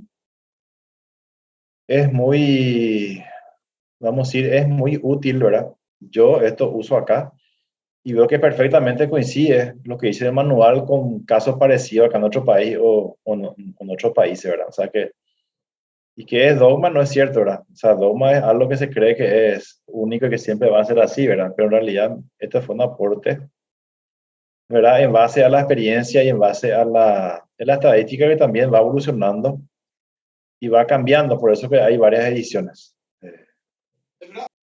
Eso también es importante de aclarar. Y este manual es único en su tipo. Fue una revolución en la criminología cuando se lanzó esto. Por eso dice acá Bestseller, ¿verdad? Tuvo mucho impacto. Hasta hoy día no hay otro manual de este tipo en el mundo. Y esto es mérito de los americanos, especialmente estas 3 personas, los autores publicó la FBI, ¿verdad? Pero realmente mérito de Douglas, Ressler y Barger. Entonces, hay que aclarar eso. Y realmente, si uno usa este manual, se va a dar cuenta que es muy, muy útil, ¿verdad? Porque te sugiere que tiene que investigar, ¿verdad? O te sugiere posibles comportamientos o clasificaciones, ¿verdad? Y está basado, como le dije, en muchos casos en estadística, no en una teoría, sino que en casos reales, ¿verdad? Y se tardaron ahí como 10 años, ¿verdad? En publicar. Esta es la primera edición, ¿verdad? Y ahora creo que hasta la 3ª, creo que está. No sé si hay una nueva edición, creo que no. Creo que está por la 3ª, que incluye, por ejemplo, ya nuevas especificaciones, ya tema de informática y otras cosas más actualizadas, más actuales. Acabó su fiesta a los del FBI. Apelar a los dogmas es como estar cerrado. Lo que yo digo y se hace lo que digo por mis chetos. Apelar a la dicotomía. Otra cuestión que dicotomía que se convierte en tricotomía y bien rara la cuestión que maneja Roy Hasselburg. ¿Organizado o desorganizado? Tenemos a Jeffrey Dahmer. Lo perfila Robert Redler, es un agresor psicópata organizado porque va por sus víctimas, las lleva, las envuelve y las asesina. Pero comete antropofagia y luego deja evidencia, es que es desorganizado. Entonces no nos miramos en broncas, vamos a darle otro espacio, es mixto, partiendo con el principio de la lógica del tercer excluido. ¿Qué nos dice Aristóteles? Que cuando una cosa es por automático se convierte en algo que ya no es.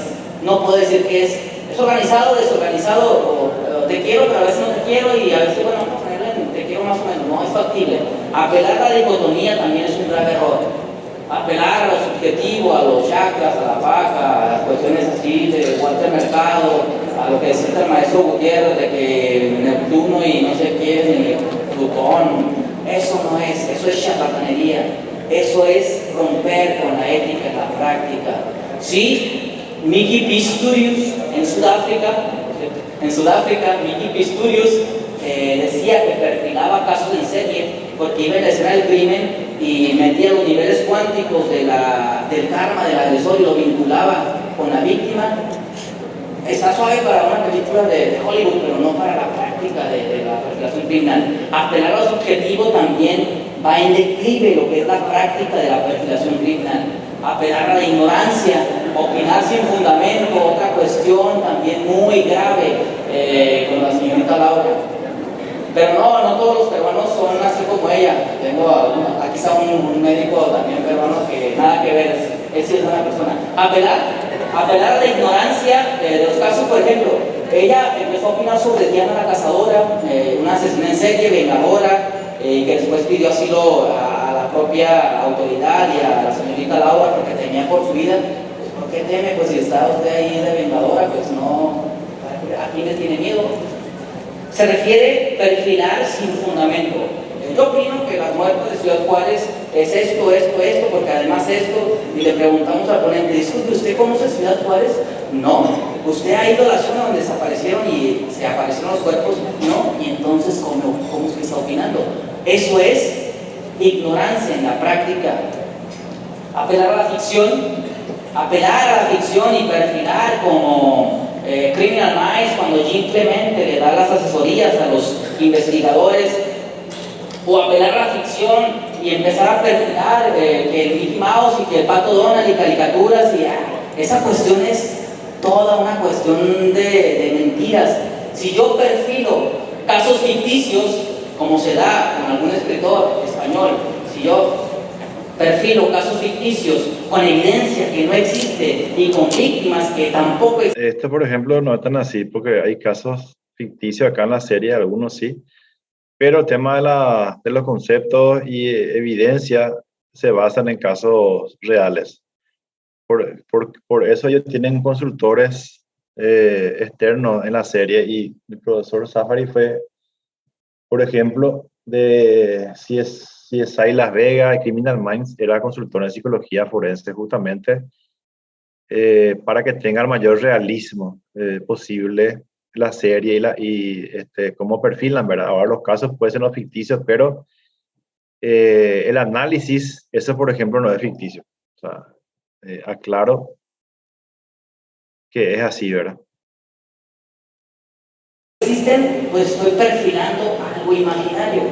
No se puede perfilar, además la perfilación criminal, como ya la ha vuelto él un negocio. Sí, eso lo está aplicando. Entre los perfiladores hay muchos, y sí, yo creo que no, los sentimientos, celos profesionales, pero evidentemente que se nota eso, ¿verdad? Y eso creo que no está bien, ¿verdad? Porque perder la objetividad. Y ahora sería valorar a cada escuela o a cada perfilador, porque todos dan aporte, ¿verdad? No importa si sea actual o no, pero eso debería haber sido más justo, más loable, ¿verdad? Y no casarse con un solo método que al final, este propio método moderno, ¿verdad? Que es de Tarby, también se basa en conceptos de de otra escuela de perfilación, ¿verdad?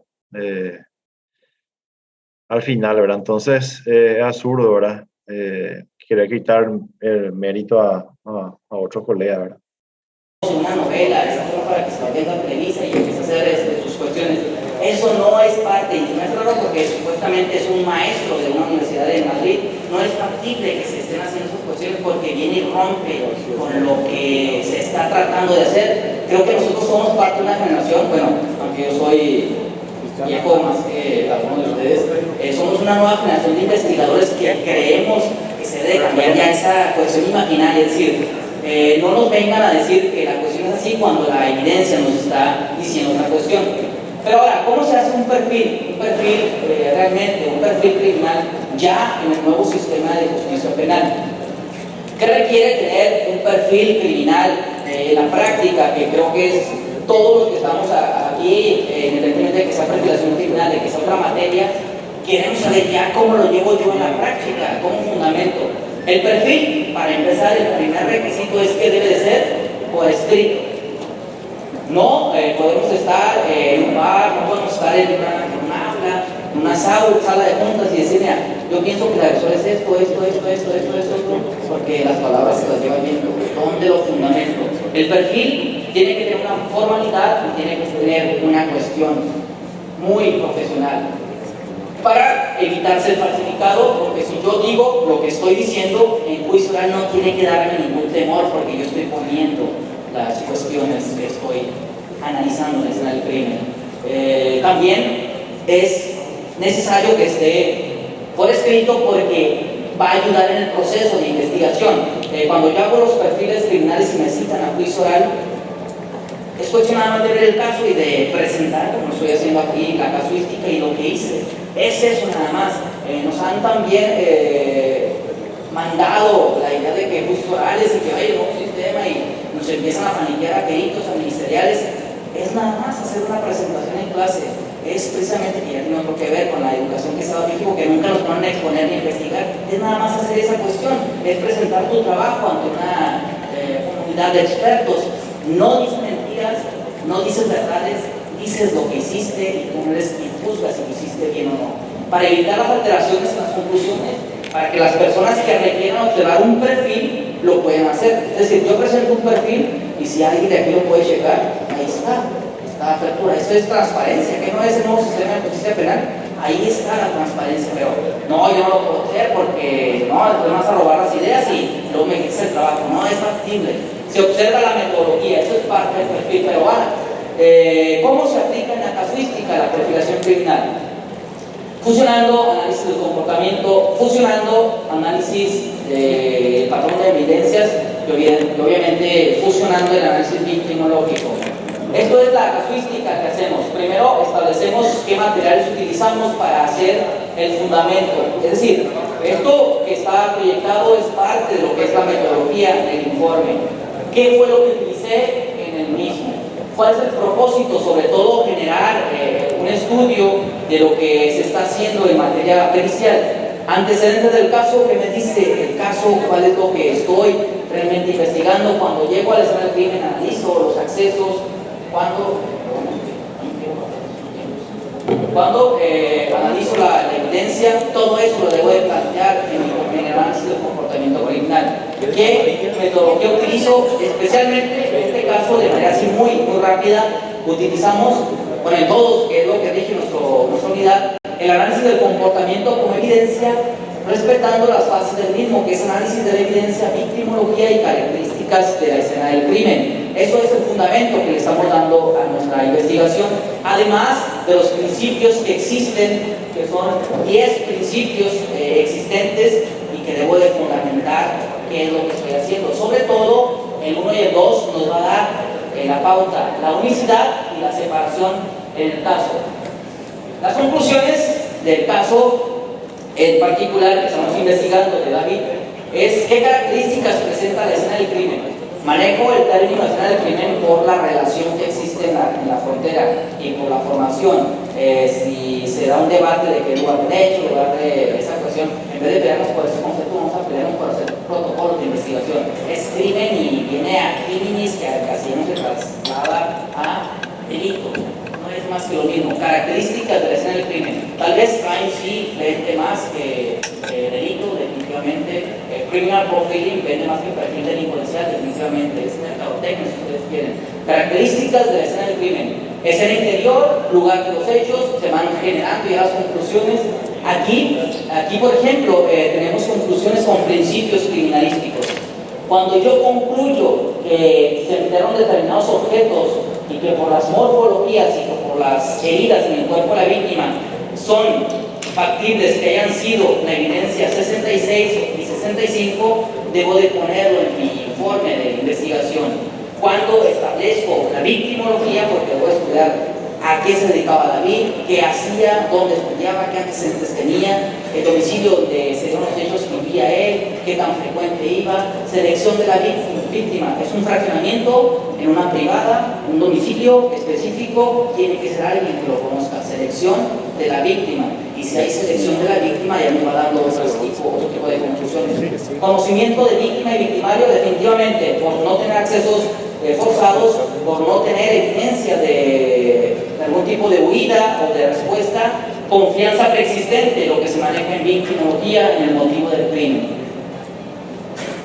Respuesta de la víctima: si analizo criminalísticamente el cuerpo de la víctima, que en criminalística muchos términos lo manejan: manipulación del cuerpo de la víctima, error, manipulación no, inspección del cuerpo de la víctima o del cuerpo de la persona que está investigando. Los nudillos íntegros no presenta otro tipo de cuestión que me indica que se haya defendido. Número de agresores: sí, la evidencia me indica que son por lo menos 3 objetos utilizados como arma, en este caso unas pinzas mecánicas, un cuello de botella roto, todo eso me establece, además de que presenta en la altura de las muñecas y de los tobillos transferencia por remoción y no hay evidencia de arrastre, por lo menos 2 personas participaron en la conducta criminal. Elementos de oportunidad: el cuello de botella y las pinzas mecánicas. El cuerpo de la víctima, ¿qué me indica? Bueno, me va a dar la dinámica de la escena del crimen y me va a generar conclusiones para dar el perfil criminal. ¿Qué fue lo que motivó? Vamos descartando para ir enfocando. No hay elementos sexuales, no hay evidencia de planeación, es un ataque esporádico, no existe elementos empáticos. ¿Cómo se da la empatía como comportamiento en la escena del crimen? Con cuestiones de cuidados. Pero yo, ¿cómo puedo decir que el agresor sí siente culpa? No puedo decir si siente culpa. Hay elementos empáticos o no, o hay elementos de dejar de lado a la víctima. ¿Cómo se reconstruye la escena del crimen? Esta metodología que ustedes observan, que es reconstrucción secuencial, teórico y conductual, es cuando yo presenté el proyecto a la Fiscalía, que era la unidad del comportamiento, y tendríamos que tener nuestro propio método que tiene sus principios, que tiene sus fundamentos. Reconstrucción secuencial, teórico y conductual del crimen. ¿Por qué reconstrucción secuencial, teórico y conductual del crimen? Porque se dan las secuencias de conductas con evidencia para establecer las conclusiones, lo que criminalísticamente se llama el principio quinto de reconstrucción de los hechos. Reconstrucción secuencial, teórica y conductual. Las manchas de sangre con características de proyección y la ausencia en otra zona del inmueble infiere que es dentro de la habitación donde se dieron los hechos. El patrón de manchas temáticas me indica una conclusión en el inciso A. En el inciso B me establece flujo pasivo, por lo cual inmovilidad de una persona en cierta posición pasiva. Y además se aprecia un fragmento de vidrio con transferencia mágica, por lo cual concluyo que fue utilizado para atacar a alguien, que es la fuente que proyecta, que cae y que emana el flujo pasivo. Esa es otra conclusión. El análisis infiere que la llave también fue utilizada por una persona que contenía sangre y por eso la transfirió.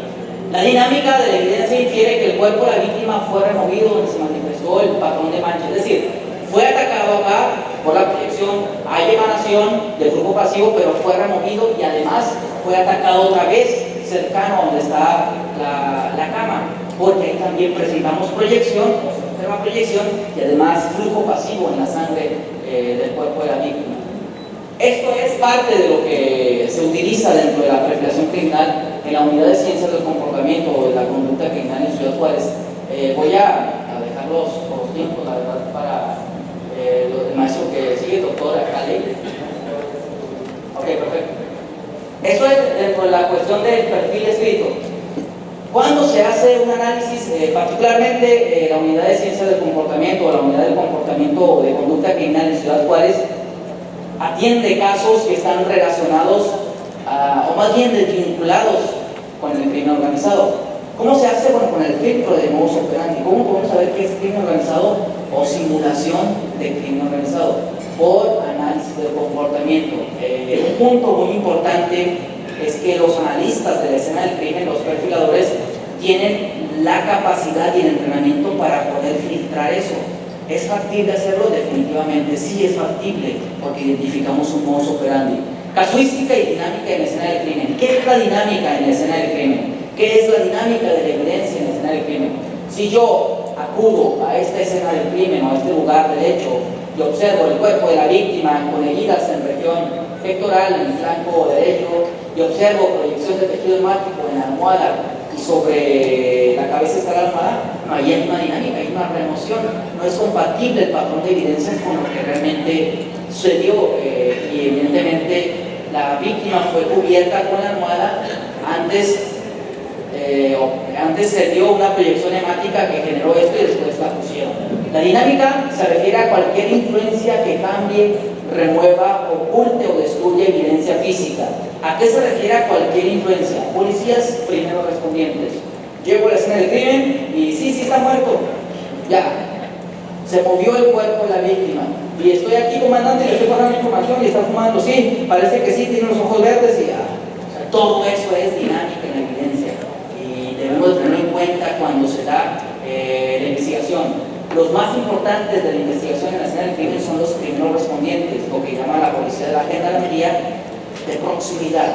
Esos son los que deben estar educados, esos deben de ser formados en investigación de la escena del crimen, porque si no nos alteran todo a nosotros que estamos investigando después de que ellos lleguen. El sitio de investigación puede ser la dinámica de la evidencia. Cuando un agresor deposita el cuerpo de la víctima en basura, cuando un agresor deposita el cuerpo de la víctima en un lote baldío donde hay muchísimos residuos, no nos quiere decir, como dice la psicología investigativa o el método de FBI, que la percibe como basura. Es que es una basura y es una prostituta y es desechable. No, o sea, mejor no se proyecte. Y dentro de la cuestión real, es un acto de precaución. Agresor, para empezar, se da un hecho delictivo y la traslada.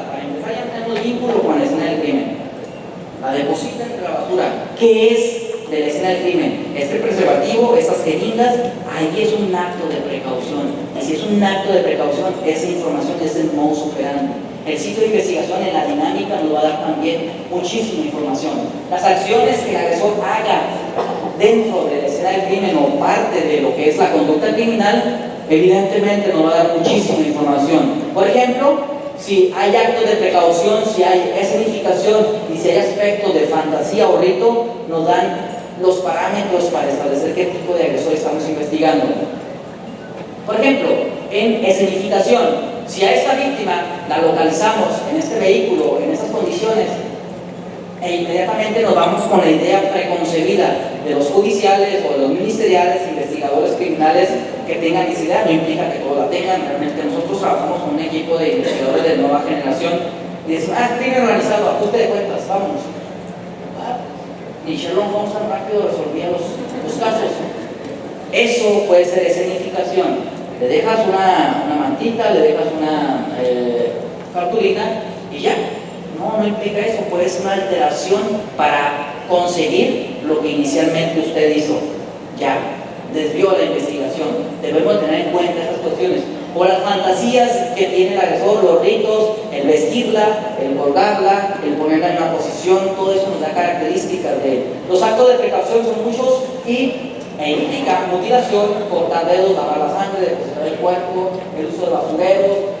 Este caso de Cintia, la chica, la víctima, que fue raptada y después fue violentada sexualmente en un domicilio, empiezan a mutilarla, empiezan a tirar parte del cuerpo, una de ellas en basura. Todo eso, actos de precaución, nos va a dar un perfil y un tipo de agresor. Pero muy importante. No sé si hay algún tipo de dudas, comentarios. Piensen usted.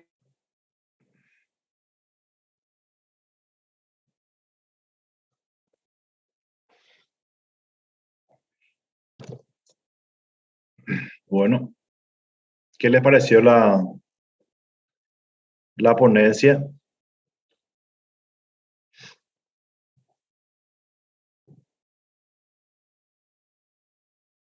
Esto es para que tengan más o menos idea de cómo se trabaja hoy día en el tema de análisis de conducta, ¿verdad?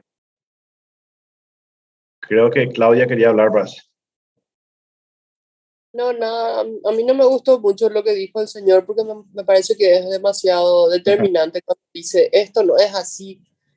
Lo único que Sí, hay que hacer para mí es no descartar nada de entrada y es lo que él propone en todas sus propuestas.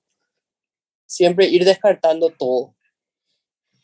sí, bueno, es un método de... Pasa que él explicó el método que usa él, que es el de Bren Turbi, ¿verdad? Que es el análisis conductual, ¿verdad? Que trata de ser lo más científico posible. Turbi, por ejemplo, dice que el perfilador tiene que saber de psicología, que tiene que saber criminalística, o sea, ciencias forenses, tiene razón en eso. Claro, cuando un analista de conducta más sepa de esas ciencias forenses, es claro que sí. Pero la teoría es lo que sea, es una técnica más nomás, que ellos fueron tomando datos de otros perfiladores, de otras escuelas, porque fíjense, al final habla de fantasía y rito. Cosas que al comienzo él descartará por ser psicoanalítica, lo que sea, y ahí te das cuenta que no tiene otra que usar esos conceptos. O sea, por eso es que el tema de la perfilación es algo más de integración de aportes que de un caso único 100% efectivo, que esas cosas no existen, ¿verdad? O sea, la perfilación así conducta hasta hoy día es arte y ciencia y probablemente siempre va a ser así, ¿verdad? Eh, entonces, ojo con eso. A mí tampoco me gustó el hecho de que diga que no hay que ponerse en la mente del criminal, que eso es fantasía. Tarde o Sí, temprano, cuando uno elabora su hipótesis, tiene sí, que, inicialmente va a hacer, ¿qué hubiera hecho yo? ¿Qué me hubiera motivado? ¿Por qué hubiera sí, hecho yo esto? O sea, es imposible evitar eso. Uno no puede, esto no es matemático, esto no es sí, objetivo, esto es subjetivo. Entonces, claro. requiere una integración de la propia psiquis con la psiquis de la persona que estamos tratando de cazar, ¿verdad? Sí, así mismo. Y sí, son cosas que van a seguir pasando, ¿verdad? Y entonces lo más sensato sería acá utilizar los conocimientos, el aporte de toda la escuela, ¿verdad? Cuando uno tiene un caso X, ¿verdad? Ahora lo que es importante es tener, sí, un método de trabajo. Yo, por ejemplo, utilizaría el método Vera que estuvimos viendo porque es, como vimos la vez pasada, es ordenado, sigue una lógica, se usan los datos como las inferencias. Entonces, para tener un orden, yo creo que ese método Vera es excelente, ¿verdad? Pero eso no significa, como el mismo Soto dice, que es el que expone el método, ¿verdad? Que no descarta, por ejemplo, las corazonadas o intuiciones del investigador de su propia experiencia, es lo que está diciendo Liz, ¿verdad? También se tiene en cuenta y se debate entre los investigadores, aunque no esté ahí en papel, ¿verdad? Entonces, ahí te das cuenta que los subjetivos siempre van a entrar, no hay vuelta que dar, ¿verdad? O sea, la perfilación es objetiva y subjetiva, no hay caso porque hay conducta humana. Entonces, sí, así mismo.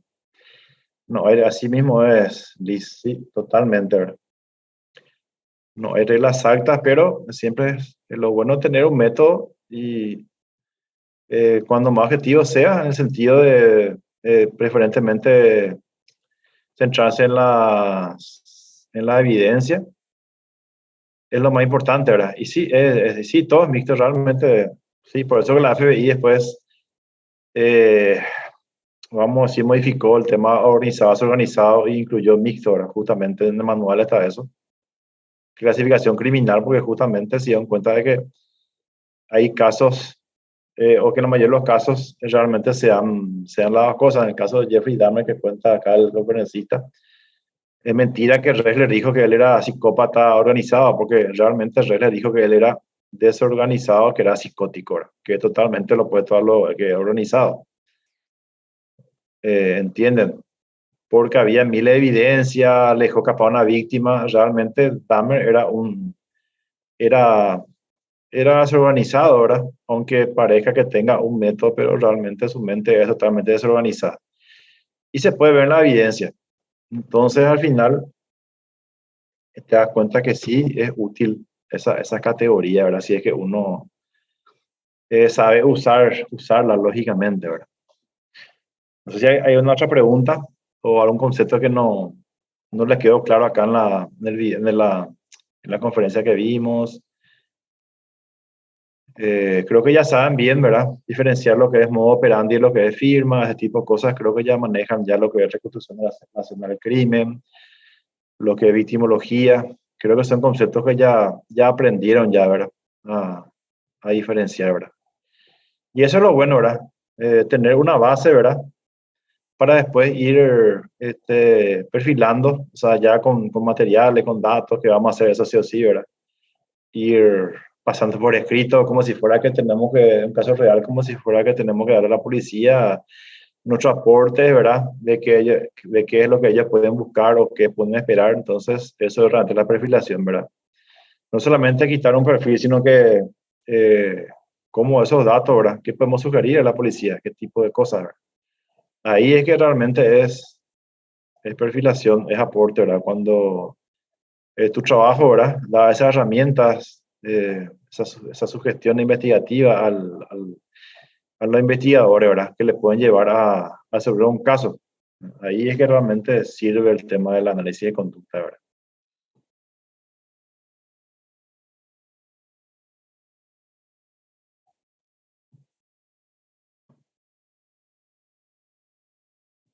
Si no hay otra pregunta, entonces vamos a dejar aquí y vamos a seguir.